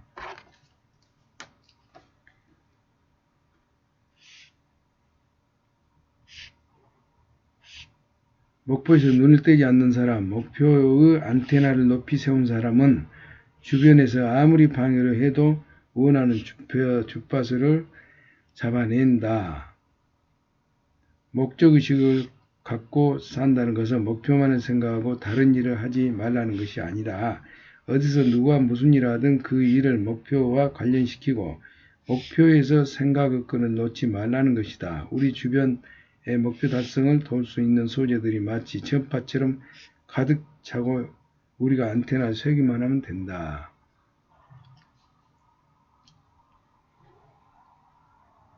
한 가지 목표에 몰두하면 DNA의 망상체가 고성능 필터를 작동시킨다. 그래서 목표와 관련된 것들에 대해 민감하게 반응하고 나머지는 무시한다. 어떤 분은야 차를 사기로 결정하면 제대로 된 목표가 만들어지면 그때부터 모든 것이 변하기 시작한다. 만나는 사람과 자주 가는 곳이 달라진다. 보고 듣는 책이나 기사 뿐만 아니라 방송 채널도 달라지고 대화 주제도 달라진다. 처음에는 사람이 목표를 만들지만 일단 목표가 만들어지면 목표가 사람을 이끌기 때문이다. 내 경우도 마찬가지다. 집필이나 강의 준비 때문에 한 가지 주제를 깊이 생각하고 보면 어느 순간 아이디어들이 나를 찾아오고 시작한다. TV, 신문기사, 길 가는 행인들이 주고받는 말 등 세상 모든 일이 내게 그 주제에 대해 말해주고 싶어 한다라는 것처럼 느껴진다. 한 가지를 오랫동안 생각하면 주변 환경이 모두 훌륭한 스승이 되고 세상이 우리에게 뭔가를 가르쳐 주려고 아우성을 친다. 목표에 대한 생각의 끈을 놓지 않게 되면 그와 관련된 정보들이 마치 자석에 끌리듯 끌려온다. 학생들에게 목표에서 눈을 떼지 않기 위해 할 수 있는 일들을 찾아보라고 하면 몇 가지를 찾아내고 금세 더 이상 생각나지 않는다고 말한다. 하지만 시간을 들여 계속 노력하고 기울이면 양탄자에서 빵가루를 찾는 것처럼 처음에는 떠오르지 않던 아이디어들이 여기저기 눈에서 띄기 시작한다.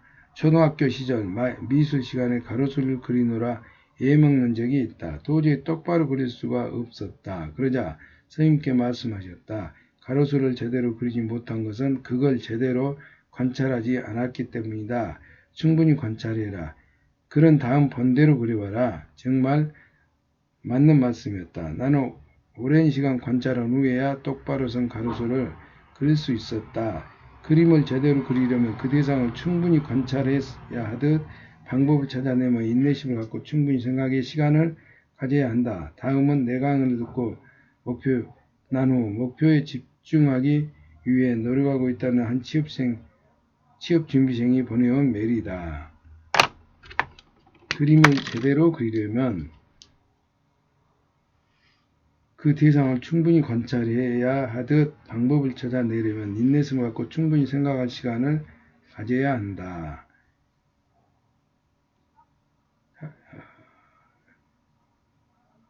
두 가로수를 똑바로 그릴 수가 없었다. 그러자 선생님께서 말씀하셨다. 가로수를 제대로 그리지 못한 것은 그걸 제대로 관찰하지 않았기 때문이다. 충분히 관찰해라.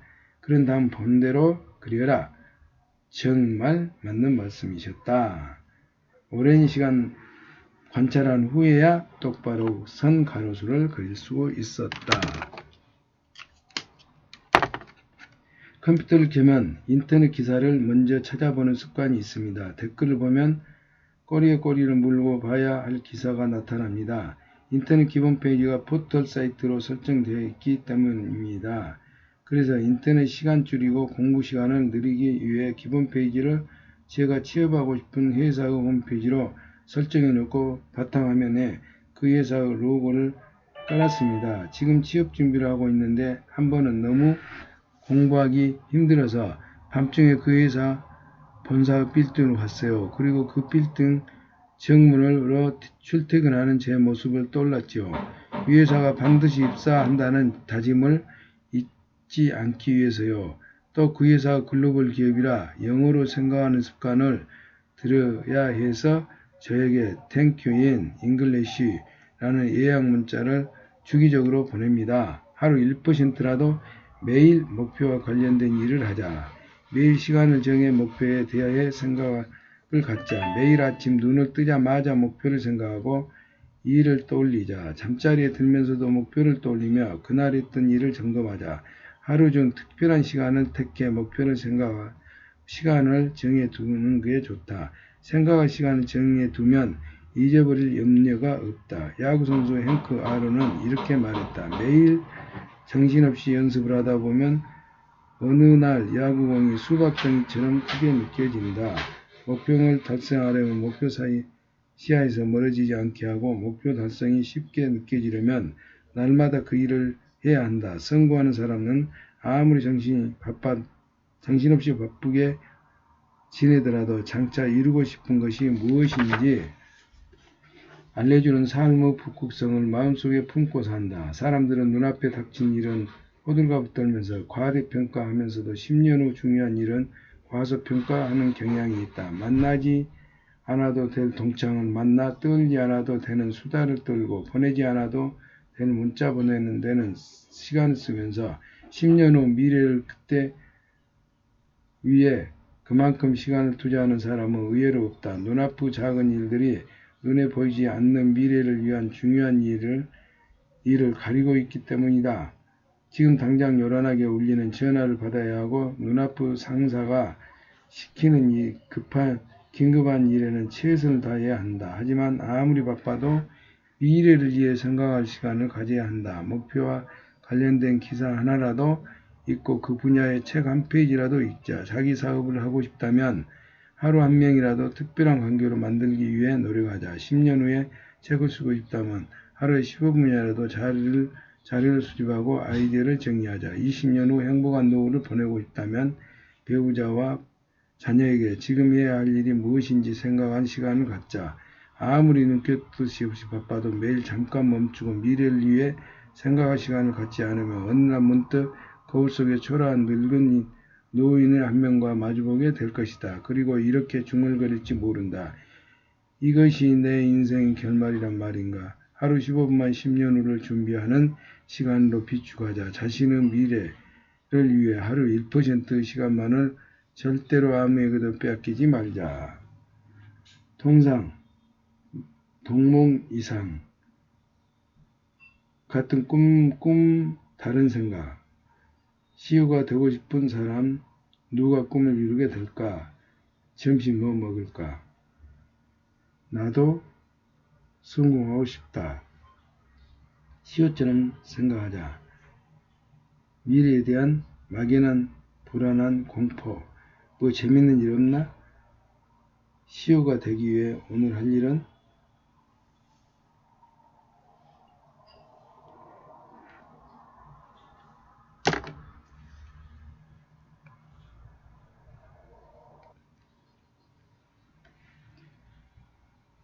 동몽 이상, 같은 꿈 다른 생각, CEO가 되고 싶은 사람.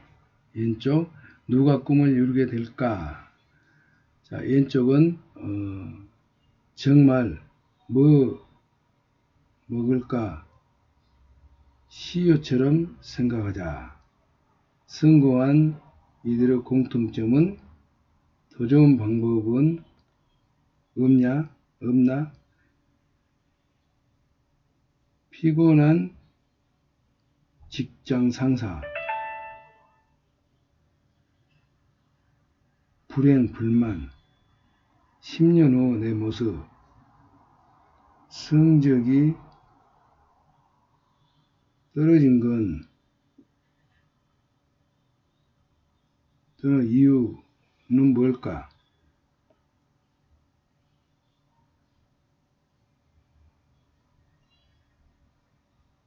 도움 요청하기 15분 동안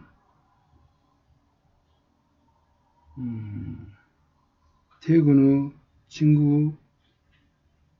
친구 만나기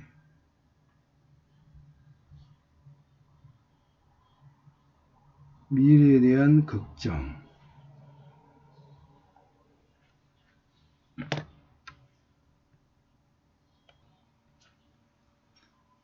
점심은 뭐 먹을까? CEO처럼 생각하자. 성공한 이들의 공통점은 더 좋은 방법은 없나? 피곤한 직장 상사, 불평, 불만, 10년 후 내 모습, 성적이 떨어졌는 이유가 뭘까? 과거에 대한 후회, 15분 동안 미래 계획 세우기, 미래에 대한 걱정, 도움 요청하기, 꼭 필요한 인맥 쌓기, 퇴근 후 친구 만나기, 문자 보내기. 나도 성공하고 싶다. 미래에 대한 막연함이 불안한 공포. 나보다 공부 못하더니 성공했네. 돈 좀 쉽게 벌 수 없나? CEO처럼 생각하기. 이 일이 CEO 되는 일과 관련 있을까? 불평, 불만, 과거에 대한 후회, 15분 동안 미래 계획 세우기, 퇴근 준비, 10년 후 내 모습, 문자 보내기.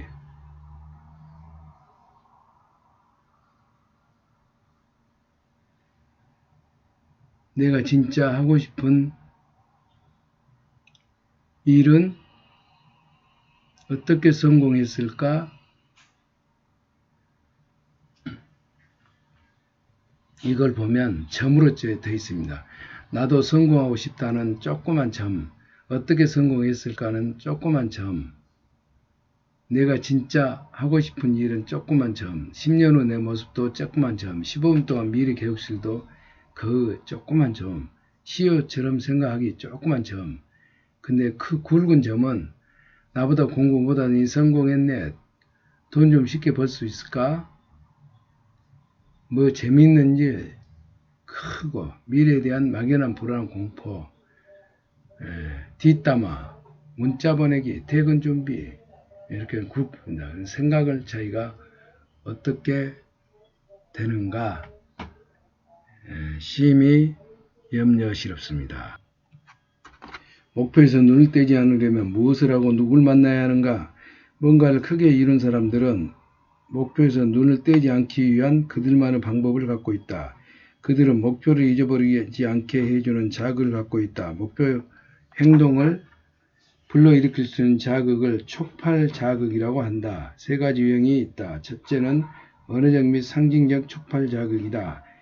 금연을 원한다면 금연 서약서를 작성해 공개적인 장소에 붙이고 대대적으로 선언하자. 해야 할 일을 잊지 않으려면 자신에게 예약 문자를 보내고 컴퓨터 바탕화면에나 휴대폰에 액정에 해야 할 일의 목록을 올려놓자. 백과사전 세일즈맨으로 시작해 재계 30위권의 웅진그룹을 일궈낸 윤석금 회장은 지금도 매일 아침 나의 신조 읽는 것으로 하루를 시작한다. 빌 클린턴의 집무실 작은 유리상자 안에는 닐 암스트롱이 달에서 가져온 작은 돌멩이 하나가 있다. 클린턴은 이성을 잃을 수도 있는 상황에 맞이하면 36억 년 전에 만들어진 이 돌멩이를 보면서 장기적인 시각으로 생각을 관찰하고 마음을 다스린다. 어떤 목표를 잊어버리지 않고 싶다면 여러분은 달에서 가져온 암석 대신 주머니에 바둑알 하나를 상징물로 넣고 다니면서 그것이 만져질 때마다 목표를 떠올리면 된다. 둘째, 상황적 촉발 자극이다. 목표와 관련된 기사를 스크랩하면서 취업하고 싶은 회사의 사진을 책상 앞에 붙여보라. 체중을 줄이고 싶다면 돼지 그림을 냉장고에 붙여놓고 먹을 것을 찾을 때마다 이 돼지야 또 먹으려고 하고 외쳐라. 과도한 컴퓨터 사용으로 눈이 나빠지고 있어 주기적으로 휴식을 취해야 한다면 컴퓨터 타이머 프로그램을 사용한다. 엄마와 덜 다투고 싶다면 결심을 기억하기 위해 결심 반지를 끼고 엄마와 통화할 때마다 그 반지를 들여다보자. 미소를 들고 싶다면 웃는 사진을 걸어놓고 운동을 오래 하고 싶다면 신나는 음악과 함께 실제로 음악을 듣고 운동하면 평균 15% 이상 오래 하게 된다. 셋째, 사회적 촉발 자극이다. 촉발 자극. 목표가 같은 사람과 함께 있으면 목표를 잊어버릴 가능성이 적다. 공부하고 싶으면 공부를 잘하고 하는 친구와 어울리고 부자가 되려면 부자가 될 사람과 어울려야 한다. 날씬한 사람과 함께하면 날씬해지고 뚱뚱한 사람과 함께하면 뚱뚱해질 가능성이 많다. 실제로 하버드 의과대학의 니콜라 크리스타키스 교수팀은 32년간 12,067명을 대상으로 조사한 결과 자신의 친구가 뚱뚱해지만 따라서 뚱뚱해질 확률이 뚱뚱하지 않는 친구들을 둔 경우보다 무려 57%나 더 높다는 사실을 밝혀냈다. 그 때는 이런 말을 했다. 그대가 누구와 교제하고 있는지 나에게 말해보라. 그러면 나는 그대가 어떤 사람인가를 말해주겠다. 그대가 그대와 교제하고 있는지 나에게 말해보라. 괴테는 이런 말을 했다. 누구와 교제하고 있는지 나에게 말해보라. 그러면 나는 그대가 어떤 사람인가를 말해주겠다. 무엇을 원하는지 목표를 확실하게 결정하자. 목표에서 눈을 떼지 말고 목표와 관련된 생각을 끈을 놓지 말자. 목표와 눈을 떼지 말고 목표와 관련된 생각의 끈을 놓지 말자. 목표가 머릿속에 확실히 지키고 있으면 불가사의한 힘이 발휘된다. 토끼와 거북이의 경주에서 거북이가 이긴 이유는 무엇일까? 이미 알고 있듯이 토끼가 거북이를 깔보고 낮잠을 잤기 때문이다. 하지만 이 이야기는 조금 다른 관점에서 볼 필요가 있다. 거북이가 승리한 진짜 이유는 토끼가 경쟁자인 거북이만 보고 경주에 임한 반면 거북이는 오직 정상에 올라갈 깃발을 꽂는 것만 생각하기 때문이다. 만약 거북이가 경쟁자 토끼를 의식했다면 애시당초 그 게임에서 참여조차 하지 않았을 것이다. 주변 경쟁자들을 의식하면 일일비하지 않고 뚜벅뚜벅 향하고 있는 그대가 깃발을 꽂고 싶은 정상은 어디인가? 생각의 끈을 놓지 않고 날마다 뭔가 행하고 있는 그대의 5년, 10년의 목표가 무엇인가?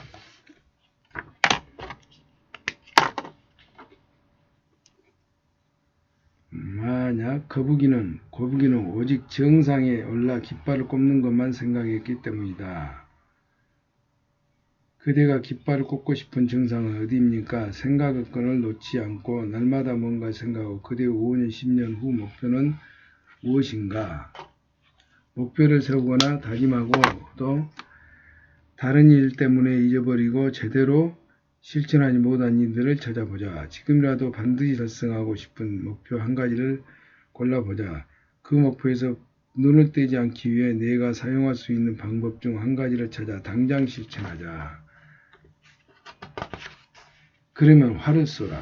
어떤 명궁이 두 제자와 함께 숲에 갔다. 두 제자는 화살을 당겨 멀리 관역을 향해 쏠 준비를 했다. 그때 스승이 그들을 중단시키고 무엇을 보았는지 물어봤다. 첫 번째 궁수가 대답했다. 위로 하늘과 구름이 보이고 밑으로는 들판과 풀밭이 보입니다. 숲에는 참나무, 밤나무, 소나무가 보입니다. 또 스승은 그 말을 잘랐다. 활을 내려놓아라. 너는 오늘 쏠 준비가 되지 못했구나. 두 번째 궁수에게 물었다. 너는 무엇이 보이냐?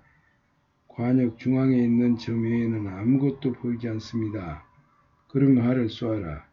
그가 쏜 화살은 관역을 중앙에 바로 꽂혔다. 행복한 동행 2006년 12월 중에서 지금부터 내가 눈을 떼지 말아야 할 내 가장 중요한 목표는 무엇인가? 너는 무엇이 보이느냐? 관역 중앙에 있는 점에는 아무것도 보이지 않습니다. 그러면 활을 쏘아라. 그가 쏜 화살은 관역을 꽂혔다. 행복한 동행. 지금부터 내가 눈을 떼지 말아야 할 내 삶을 가장 중요한 목표는 무엇입니까? 사자는 쉬운 사냥감을 나타난다 해도 한 번 정한 목표물을 바꾸지 않는다. 선택과 집중이 그를 사자이게 한다. 비즈니스 인생도 마찬가지다.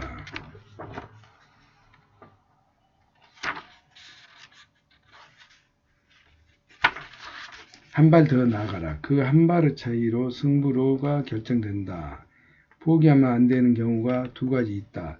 포기하고 싶을 때와 포기하고 싶지 않을 때. 친한 친구와 흉을 본 적이 있습니다. 그런데 그 친구가 나중에 알고 무척 화를 냈습니다. 평소 그답지 않게 너무 심하게 화를 내서 당황스러운 나머지 저도 모르게 욕이 튀어나왔습니다. 저도 놀랐고 그 친구도 그 자리에서 뛰쳐나왔습니다. 그 후로 몇 번씩 사과했지만 받아들여지지 않았습니다. 사과를 할수록 친구 마음은 더욱 단단히 같았습니다. 그 후로 몇 번 화해를 시도했는데 그 친구가 받아들이지 않았고 저 또한 점점 지쳐 포기해버렸습니다. 하지만 무척 친하게 지냈던 친구라는 몇 년 지난 지금도 그때 일을 생각하면 마음이 아픕니다. 교수님, 어떻게 해야 됩니까? 말 실수 때문에 친한 친구를 잃고 슬픔에 잠긴 20대 직장인. 사람들은 몇 번이나 거절을 당하면 포기할까? 아무리 노력해도 하는 일에 성과가 나타나지 않을 때, 아무리 정성이 쏟아도 상대가 변하지 않을 때 이렇게 중얼거려 그만두는 사람들이 많다. 할 만큼 해봤어. 더 이상 어떻게 할 수가 없어. 에잇, 안 해. 그러면 그 일에 손 뗀다. 그런데 살다 보면 이런 일이 생각이 들 때다. 한 번만 더 쪼르면 만나주려고 했는데, 한 번만 더 사과하면 용서해 주려고 했는데, 한 번만 더 부탁하면 들어주려고 했는데, 중도에 그만둔 사람들, 그들은 포기하기로 결심할 때 성공이 바로 코앞에 있다는 사실을 깨닫지 못한다. 세일즈맨들은 몇 번이나 거절당하면 포기할까? 미국의 마케팅 리서치 회사인 다트넬 조사 결과 따르면 한 번만 거절당해도 그 고객을 포기해버리는 사람이 무려 48%나 되었다. 두 번 거절한 다음에 포기한 사람은 25%였으며 세 번까지 권유했다 포기한 사람은 15%였다. 결국 세 번만 거절을 당하면 88% 세일즈맨들은 그 고객을 포기해버린다. 그러므로 세 번 이상 거절해도 포기하지 않는 사람은 겨우 12% 불가다는 결론이 나왔다. 그러면 세 번 이하의 거절에 포기해버리면 88%와 나머지 12% 세일즈맨 중에 어느 쪽이 매출을 더 많이 올릴까? 말할 것도 없이 12%에 해당하는 후자들이며 그들이 전체 매출의 80% 이상을 올린다.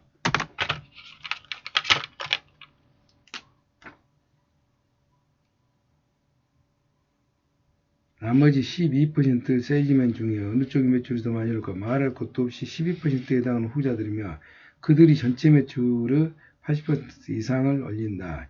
이 조사 결과 여러분이 내린 결론은 무엇인가? 포기하지 않고 끈질기게 도전하면 더 많은 것을 얻는다.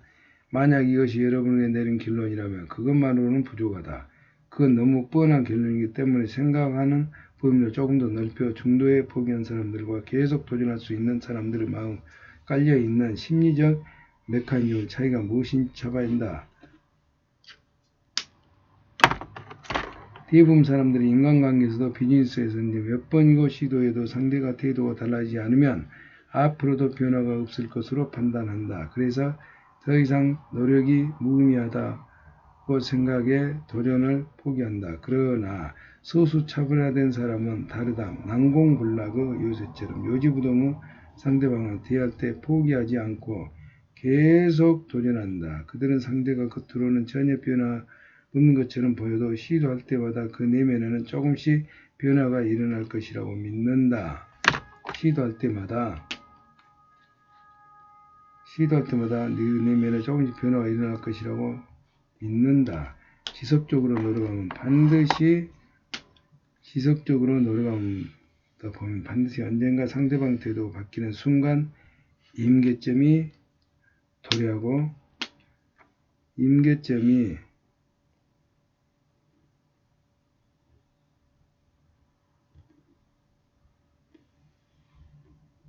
도래한다고 가정한다. 지푸라기 하나도 코끼리를 있을까? 지푸라기 하나도 코끼리 등뼈를 부러뜨릴 수 있을까? 말도 안 된다는 생각이 들 것이다. 하지만 임계점을 가정하면 얼마든지 가능한 일이다. 처음에는 지푸라기 하나를 코끼리 등에 올린다면 코끼리는 아무런 무게도 느끼지 못한다. 하지만 하나 둘 쌓아가다 보면 언젠가 코끼리가 더 이상 견딜 수 없는 순간에 도래한다. 바로 그 순간 지푸라기 하나를 더 추가하면 코끼리가 더 이상 견디지 못하고 쓰러진다. 순간 임계점이라고 한다.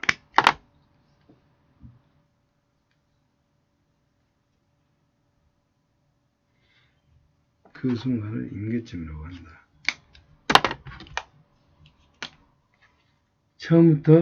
처음부터 지푸라기 하나를 코끼리 등에 올린다. 코끼리는 아무런 변화가 없다. 하나 둘 쌓다 보면 언젠가는 코끼리가 더 이상 견딜 수 있는 순간이 된다. 바로 그 순간 지푸라기 하나를 더 추가하면 코끼리가 이상 견디지 못하고 쓰러진다.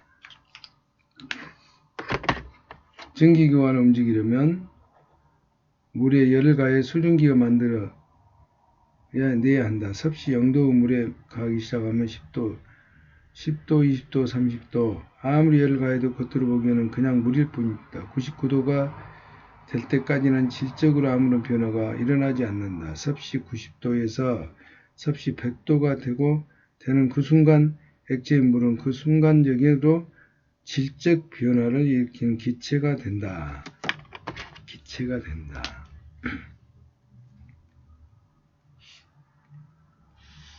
액체는 그 순간 변화를 일으킨다. 이것이 바로 임계점이다.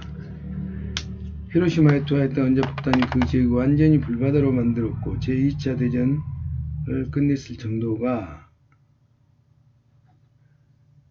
가공의 이력을 갖고 있는 무기이다. 그런 원자폭탄 역시 핵반응이 시작되는 순간, 즉 임계 질량만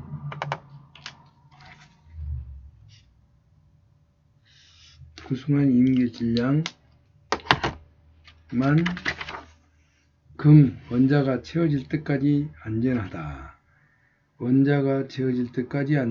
그러나 임계점에 다다르는 순간 폭발하고 엄청난 위력을 드러낸다. 대나무 중에 최고로 치는 모죽은 씨를 뿌린 후 5년 동안 아무 물을 주고 가꿔도 싹이 나지 않는다. 하지만 그 시기가 지나면 어느 날 손가락 죽순이 돋아나 주성장기 사흘이 되면 갑자기 하루에 80% 이상씩 쑥쑥 자라기 시작한다. 쑥쑥 자라는다. 대나무 중에 모죽을 5년 후에 물을 주고 가꿔도 싹이 나지 않는다. 하지만 그 시기가 지나면 어느 날 손가락만한 죽순이 덫이나 주성장기 사흘이 되면 갑자기 하루에 80cm씩 자라기 시작한다. 5년의 긴 세월 동안 땅속에 보이지 않는 곳에 성장 준비를 했기 때문이다. 공부든 사업이든 인간관계든 성과를 내기 위해 그에 상응하는 준비 기간이 필요하다. 임계점을 올리는 분자 반응과 같이 미시적인 수준에서 식물의 성장, 우리 삶의 성장 과정에 이르기까지 모든 물리적, 정신적 변화 과정에 적용되는 일반적 현상이다. 임계점이 도달하기 전에 아무리 에너지가 가해져도 에너지가 가해져도 가시적인 변화가 나타나지 않는다. 그래서 수많은 사람들은 성공을 눈앞에 두고 포기한다. 실패한 사람들에게는 공통점이 있다. 세상의 모든 변화는 임계점이 존재하는 사실을 가정하지 못한다는 것이다. 포기하지 않은 순간 성공이 바로 코앞에 있는 사실을 깨닫지 못하는 것이다. 준비기간이 필요하다. 임계점 원리 분자만 하는 것 같은 미시적인 수준에서 식물 성장기, 성공 과정에 이르기까지 모든 물리적 및 정신적인 변화 과정이 적용되는 일반적인 현상이다. 하루에 80cm, 손가락만 축순이 주성장기가 되면 갑자기 하루에 80cm 쑥쑥 자라기 시작한다. 모죽이 그렇게 어느 날부터 쑥쑥 자랄 수 있는 것은 5년의 긴 세월 동안 땅속을 보이지 않는 곳에서 성장의 준비를 했기 때문이다. 공부든 사업이든 인간관계든 마찬가지다. 기우제를 지내면 반드시 비가 내리는 까닭. 1997년부터 2006년 10년 동안 무려 310조 원의 벌을 들인 해리포터 시리즈의 저자 조앤 톨링은 처음 책이 출간될 때까지 모두 12군데 출판사로부터 거절당했다. 전 세계 47개 이상의 언어로 번역되어 1억 부 이상이 팔려나간 책 켄필드와 마크 한센의 영혼을 위한 닭고기 스프 역시 출판될 때까지 무려 33개 출판사로부터 거절당했다. 100편의 넘는 소설을 써서 2억 부 이상을 판매한 루이스 라르모 그리고 첫 원고 출판을 무려 350번이나 거절당했다. 나중에 탁월한 공로를 인정받아 작가로 처음으로 미국 의회로부터 특별훈장을 받은 그는 이렇게 말했다. 모든 것이 끝났다고 여기는 순간이 있다. 하지만 그때가 곧 시작이다.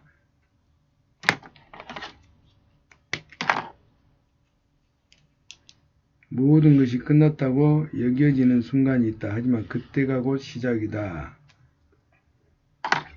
롤링이 12번째 거절을 당하고 루이스 르모가 350번째 거절당하고 있는 것이 끝났다고 글쓰기를 포기했더라면 우리는 지금 그들의 이름을 기억하지 못했을 것이다. 한때 스포츠 기자였으나 대중연설가로 이름을 날린 스티브 챈들러는 이렇게 스포츠 기자가 될 수 있었는지를 다음과 같이 밝히고 있다. 신문사의 지원서를 냈지만 모두 거절당했다. 그들은 내가 경험이 없기 때문이라고 했다. 그게 뭐 그리 중요하냐고 물었을 때 그들은 웃으면서 당신이 스포츠 기사를 쓸 수 있을지 없을지 우리는 알 수 없잖아요. 라고 말했다. 애리조나 주의 어떤 신문사에 지원했을 때 문득 머릿속을 스치는 생각이 있었다. 내가 경험 없기 때문에 아니라 내가 기사를 쓸 수 있는 사람인지를 그들이 확신할 수 없기 때문에 뽑지 못했을 거라는 생각이 들었다. 그들은 나 말고 4명을 더 인터뷰했고 결정을 내리기까지 단달의 시간이 걸린다는 사실을 나는 알고 있었다. 나는 날마다 신문사 부장에게 편지 한 통을 보냈다. 그날의 스포츠 뉴스에 초점을 맞추면서 내가 얼마나 훌륭하게 동료 역할을 해낼 수 있는지 알리는 데 주력했다. 한 달 후 부장으로부터 전화가 왔다. 2명의 후보를 뽑았는데 그중 한 명이라는 것이다. 마지막 면접 날 그는 내게 이 한 가지 질문을 했다. 스티브, 물어볼 게 있는데 자네 취직하면 편지 그만 보낼 거지? 훗날 그는 내가 매일 보냈던 편지가 그 마음을 움직였다고 말했다. 상대방의 계속되는 거절에 너무 쉽게 단념하지 말자. 다른 사람들이 알아주지 않는다고 너무 일찍 절망하지 말자. 고객에게 아무리 친절히 대해도 매출이 늘지 않는다고 섣불리 포기하지 말자. 자녀들이 우리의 사랑을 이해하지 못한다고 너무 일찍 섭섭해하지 말자. 하고 있는 일에 성과가 나지 않는다고 중도에 포기하지 말자. 할 만큼 했다는 생각이 들 때 더 이상 가능성이 없다는 생각을 포기하고 싶어질 때 명심할 일이 있다. 첫째, 모든 가능성이 다 시도했다 할지라도 여전히 가능성은 남아있다는 것이다. 둘째, 가시적으로 변화가 겉으로 드러나지 않는다고 해도 내면에서는 조금씩 변화가 일어나고 있다는 것이다. 셋째, 계속 쉬다가 보면 이 상태에서 저 상태로 갑자기 바뀌는 순간 임계점이 도래한 것이다. 아메리카 인디언 제사장인 레인메이커가 기우제를 지내면서 반드시 비가 왔다고 한다. 레인메이커는 한 번도 실패한 적이 없었다. 어떻게 그런 일이 가능할까? 그 정성에 하늘이 감동했기 때문일까? 그가 비를 내리는 비법을 알고 있었기 때문일까? 그는 한 번 시작하면 비가 올 때까지 끈질기게 기우제를 지냈기 때문이다. 할 만큼 다 해봤다고? 사실 거절당하는 것을 좋아하는 사람은 이 세상에 없다. 하지만 거절당하는 것을 대수롭지 않게 여기고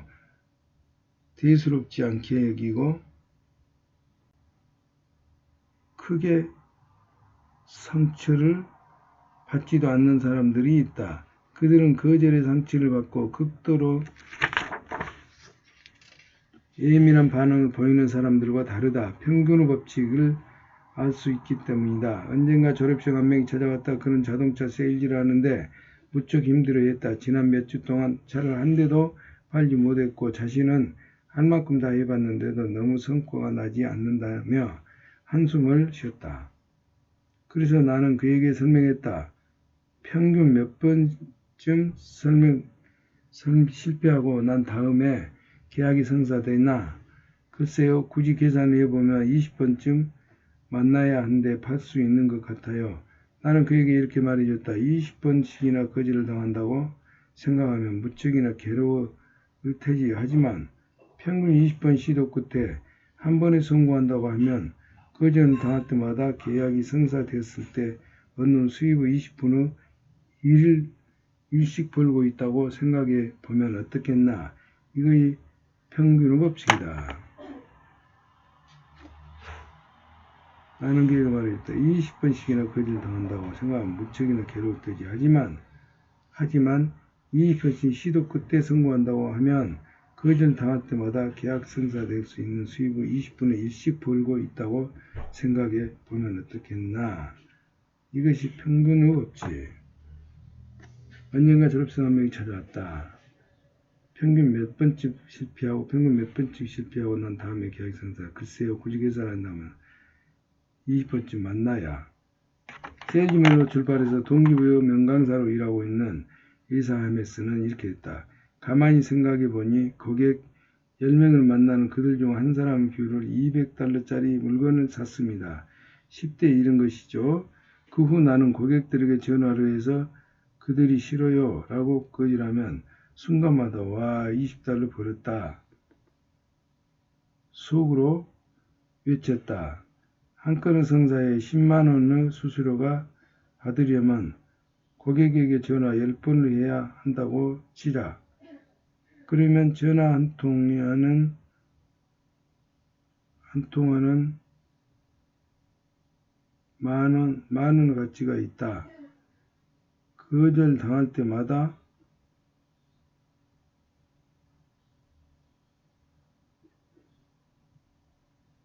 $1만원씩 버는 동시에 일의 성사를 향해 10분의 1시에 다가가는 셈이다. 10만원 수수료를 받으려면 고객에게 10번 전화를 해야 한다고 치자. 와, $20을 벌었다. 가만히 생각해보니 고객 10명을 만나면 그들 중 한 사람 비율로 $200짜리 물건을 샀습니다. 10대 1이었던 것이죠. 그 후 고객들에게 전화를 해서 그들이 싫어요 라고 거절한 순간마다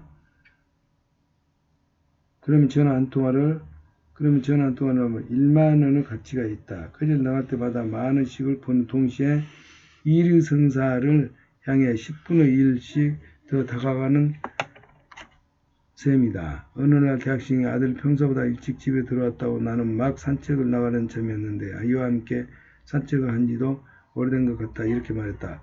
아빠랑 탄천에 가자. 그러자 아들은 한마디로 거절했다. 아빠 저 지금 피곤해요. 나중에 할게요. 나는 조금 있다 다시 이 방으로 갔다. 엄마도 나하고 같이 가고 싶다는데 함께 가자. 그러자 아이는 이렇게 말했다. 그럼 엄마랑 두 분이 다녀오세요. 조금 있다 다시 갔다. 너 안 가면 엄마도 안 간다는데?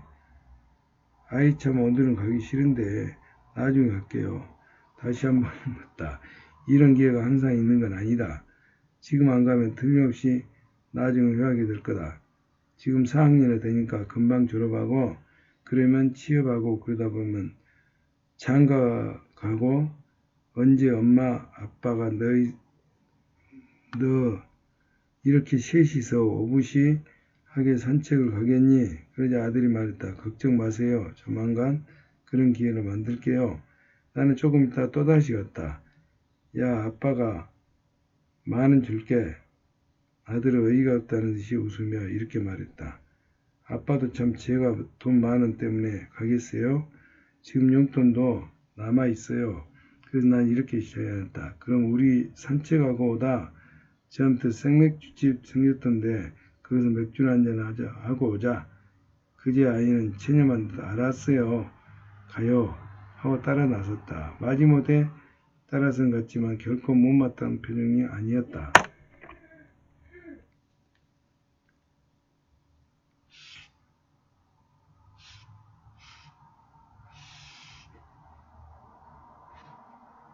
따라 나섰다. 마지못해 같지만 결코 못마땅해지는 표정은 아니었다.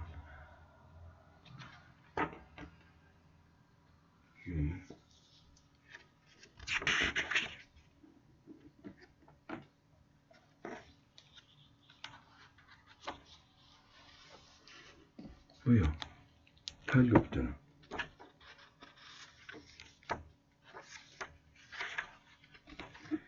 과연 아이는 돈 10,000원 때문에 따라 나섰을까요? 생맥주 한 잔 때문에 태도를 바꿨을까? 나는 아니라고 생각한다. 그 정도면 태도를 바꿀 수 있는 명분이 마련되었다고 생각해서 일 가능성이 크다. 한번 거절하고 나면 그 결정은 여간에서 바꾸기 어려울 게 사람의 마음이다.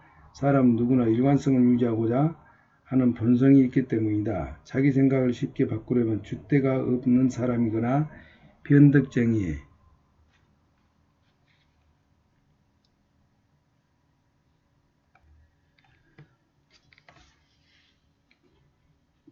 변덕쟁이라는 말을 곧잘 들을 수 있기 때문이다. 또 이런 생각 때문에 끝까지 자기의 생각을 고집할 수도 있다. 지금까지 버티고 있던 태도를 갑자기 바꾸면 그동안은 나는 도대체가 뭐가 되냐고. 그래서 사람은 한 번 싫다는 것은 여간에서 의견을 바꾸기 어렵다. 그러나 성의를 갖고 충분히 명분을 제공하기만 하면 상대방의 태도가 의외로 쉽게 바뀌는 경우가 많다. 바로 그 순간이 태도 변화의 임계점이다. 겉으로 보기에는 아무런 변화가 없는 것처럼 보여도 계속 성의를 보이면 명분을 제공하면 상대방의 내면에서 조금씩 변화가 일어난다. 그러다 어느 순간 명분이 충분히 축적됐다고 생각되는데 바로 그때 변화가 겉으로 나타난다. 임계점의 순간이다. 하지만 대부분 사람들이 이 임계점의 순간을 기다리지 못하고 포기하고 만다. 요지부동의 상대 설득하기. 상대방의 입장에서 생각하자. 집을 잡으려면 쥐처럼 느껴야 하고 물고기를 잡으려면 물고기처럼 생각해야 한다. 얻어낼 것만 생각하지 말고 제공할 것을 먼저 찾아보자. 자기 중심적인 사고에서 벗어나자. 임계점을 가정하되 같은 방법을 반복하지 말자. 10번 찍어서 안 넘어가긴 간 나무 없다는 속담의 속뜻을 되새기되 같은 방법을 반복하고도 다른 결과를 기대하는 사람은 정신병자라는 아인슈타인의 말을 명심하자. 명분과 이유를 제공하자. 인간은 이유를 찾는 존재이다. 누군가는 태도를 바꾸고 싶다면 반드시 그에 상응하는 이유를 제공해야 한다. 상대방이 우리의 말귀에 기울이고 기꺼이 태도를 바꾸고 싶도록 명분을 제공해야 한다. 사람 결코 실패하지 않는다. 하다가 중도에 그만둘 뿐이다. 하던 일의 성과가 나타나지 않은 때 자녀들을 설득할 때 불만 고객이 기분을 돌리기 위해 노력할 때 그대는 몇 번이나 시도했다가 포기하는를 하는가? 그들의 임계점은 어디일까? 중국 속담에 이런 말이 있다. 느린 것을 두려워하지 말고 중도에 그만두는 것을 두려워하라. 중국 속담에 이런 말이 있다. 느린 것을 두려워하지 말고 중도에 그만두는 것을 두려워하라. 리처드 닉슨은 이렇게 말했다. 인생은 실패했을 때 끝나는 게 아니라 포기할 때 끝나는 것이다. 성경 역시 이렇게 가르친다. 가르치고 있다. 우리가 잘 행하다가 지치지 말지니 낙심하지 아니하면 정하신 때가 되어 거두리라. 길라디아서 6장 9절. 우리가 잘 행하다가 지치지 말지니 낙심하지 아니하면 정하신 때가 되어 거두리라. 더 이상 가능성이 없다고 생각해 포기했던 일은 무엇인가?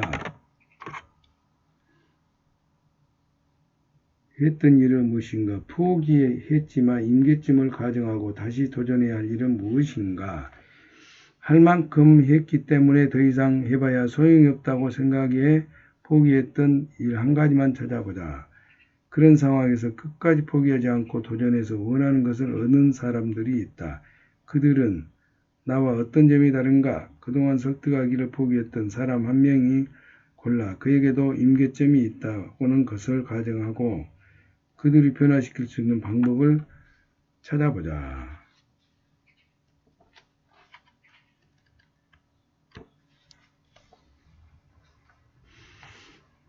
960번 만에 운전면허를 따다.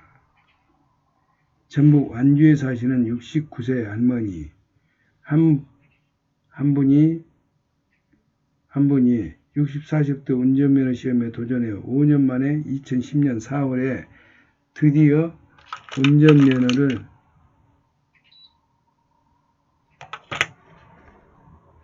운전면허를 취득했다.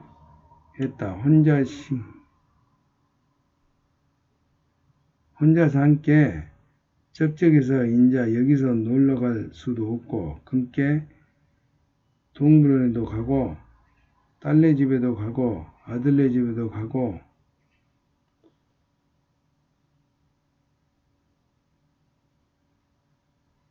하려고 그런데 사람들이 나를 보면 미쳤다고 하고 무섭다고 한다더만이 할머니는 2005년 4월 첫 필기시험 이후 필기시험에 950번, 기능 도로주행 시험을 10번 치러 총 960번의 시도 끝에 면허를 취득한 것이다. 도전 의지를 갖게 된 계기를 묻는 기자에게 그녀는 이렇게 말했다. 면허시험 문제집을 보니까 65세도 5년만 하면 합격한다고 그래요.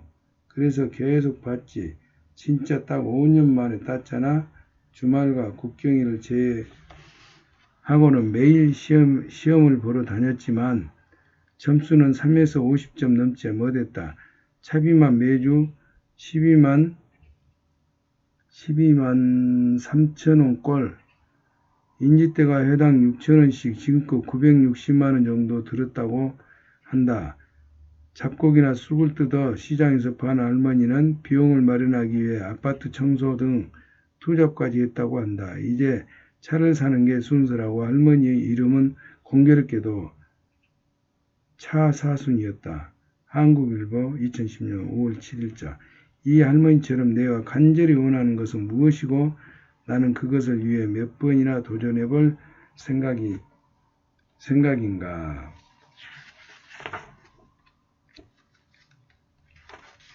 실행력을 가르쳐라. 실천이 쉬워진다.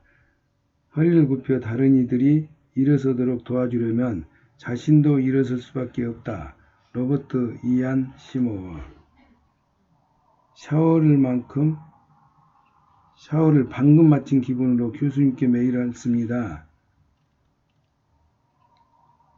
3년 전 알코올 중독 병원에 입원했을 때 교수님 책에서 알코올 중독자 아버지 밑에서 함께 자란 두 아들이 완전히 상반된 삶을 살게 된 이유를 읽고 많은 것을 깨닫게 되어 몇 년 전 교수님께 처음 메일을 썼습니다.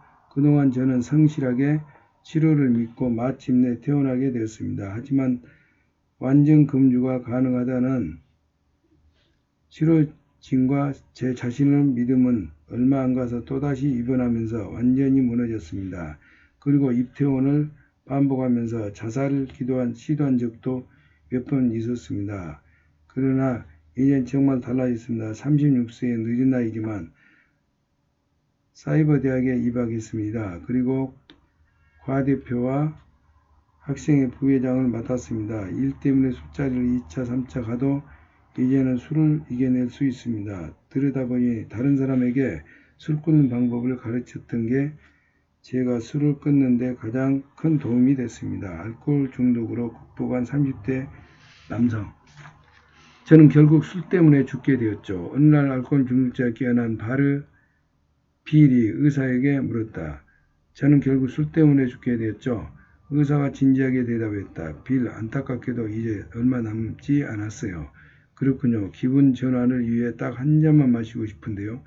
좋습니다. 그런데 부탁이 하나 있습니다. 옆병실에 새로 입원한 소년에게 당신의 끔찍한 모습을 보여줄 수 있습니까?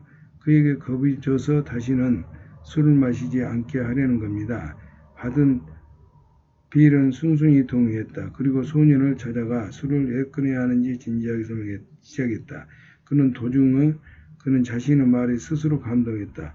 자기 병실로 돌아온 빌의 의사에게 술을 요청했다는 사실을 까맣게 잊어버렸다. 그 일을 계기로 그는 완전히 술을 끊었고 나중에 단주 동맹을 설립하였다. 그가 바로 빌 올슨이다. 어떻게 일어날 수 있는가? 누군가 돕고 다른 사람을 가르칠 때 우리 자신에게 놀라운 변화가 일어나기 때문이다.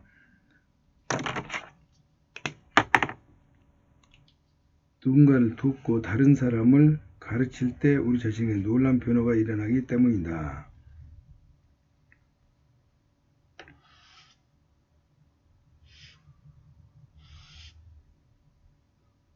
어느 날 알코올 중독에서 깨어난 빌이 의사에게 물었다.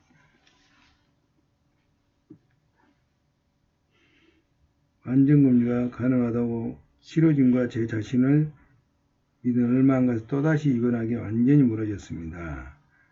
36세의 늦은 나이지만 사이버대학에 그러나 이젠 정말 달라졌습니다.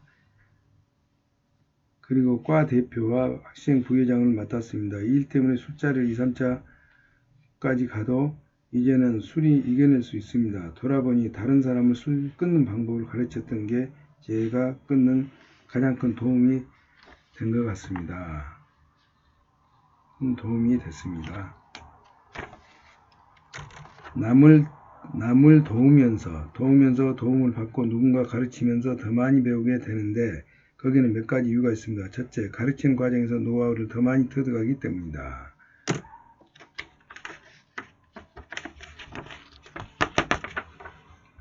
사람들은 모르는 것을 남에게 가르칠 수 없고 자신을 설득할 수 없으면 다른 사람도 설득할 수 없다는 사실 역시 잘 안다. 사람들은 모르는 것은 남에게 가르칠 수 없고 자신을 설득할 수 없으면 다른 사람도 설득할 수 없다는 사실을 역시 잘 안다. 그래서 누군가를 가르쳐야 할 때 더 많이 배우고 더 많이 배우게 되고 누군가를 설득할 때 그 이유를 더 많이 찾아낸다. 결과적으로 누군가를 가르치게 되면 훨씬 더 많은 것을 배우게 된다. 실천 방법을 가르치게 되면 실천 노하우를 더 많이 확보할 수 밖에 없기 때문에 실천 가능성도 높아진다. 둘째, 누군가를 가르치다 보면 거기서 걸맞게 자기를 규정하기 때문이다. 사람들은 누구나 이미지에 걸맞는 행동을 하려고 애쓴다. 반장이 되면 반장에 걸맞게 행동하고 장교로 인간하면 장교로 행동하게 된다. 누군가를 가르치면 알게 모르게 나는 이런 것을 가르친 사람인데 하면서 자신을 이전과 다르게 규정하게 된다. 자기 규정이 달라지면 당연히 행동이 달라진다. 단주 동맹인 멤버들은 하나같이 남을 돕는 과정이 통해 실천 의지가 되고 더욱 확고해진다고 말한다. 셋째, 말과 행동을 일치시키려고 하기 때문에 사람들은 생각에 없는 말이라도 일단 입 밖으로 뱉어낸 다음에 거기에 맞게 행동하려는 경향이 있다. 자기가 가르친 대로 행동을 하지 않아 말과 행동이 불일치하게 되면 결국 부조화 상태가 되어 스트레스를 겪게 된다. 앞서 언급했던 인지 부조화 이론에 의하면 스트레스에서 벗어나 가장 효과적인 방법은 자기가 했던 말을 행동을 일치시켜 인지적 조화 상태로 유지하는 것이다. 그러면 실천 가능성이 높아진다. 아이들을 변화시키는 것도 그들이 누군가를 가르치게 하는 방법만큼 효과적인 것이 없다. 다음은 말썽꾸러기 학생들이 맡아 고충을 호소했던 한 초등학교 선생님이 보낸 메일이다.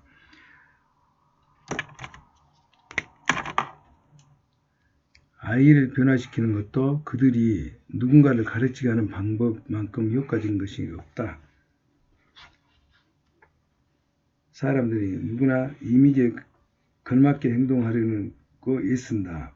반장이 되면 반장이 걸맞게 하고 장교를 인간하면 장교처럼 행동하고 누군가를 가르치면 알게 모르게 나는 이런 것을 가르치는 사람인데 하면서 자신을 이전과 다르게 규정하게 된다. 단주등 멤버들은 하나같이 남을 돕는 과정에 통해 실천의가 더욱 확고해진다고 말한다. 말과 행동을 일치시키려고 하기 때문에 자기가 가르친 대로 행동을 하지 않아 말과 행동이 불일치하게 되면 결국 부조화 상태가 되어 스트레스를 겪게 된다. 앞서 언급했던 인지 부조화 이론에 의하면 스트레스에서 벗어나는 가장 효과적인 방법은 자기가 했던 말을 행동을 일치시켜 인지적 조화 상태를 유지하는 것이다. 그러면 실천 가능성이 높아지기 때문이다. 저희 반에는 늘 삐딱하고 말썽만 부리는 아이가 있습니다. 그래서 교수님께서 조언해 주신 대로 그 말썽구르기에 도움을 청해보기로 했습니다. 너는 선생님보다 글씨가 예쁘니까 수업에 쓸 단어 카드를 좀 만들어줄 수 있겠니? 그러자 아이는 시큰둥한 표정으로 마지못해 응하는 것 같았습니다. 그런데 놀랍게도 다음날 예쁘게 만든 카드 한 묶음을 가지고 왔지 뭡니까? 그래서 알파벳을 예쁘게 쓸 수 있는 방법을 친구들에게 가르쳐주지 않겠느냐고 다시 부탁해 봤어요. 아이는 흔쾌히 수락하고 그 일도 거뜬히 해냈답니다. 그 후부터 교사들에 대한 삐딱한 그 아이의 태도와 친구들에 대한 폭력적인 행동이 거짓말처럼 사라졌습니다. 가르치고 배우니 서로 성장한다. 유교 경전인 얘기에는 가르침을 통해 더 많이 배우게 된다는 사실을 교학상장 가르치고 배우면서 오늘 어디 안 가세요?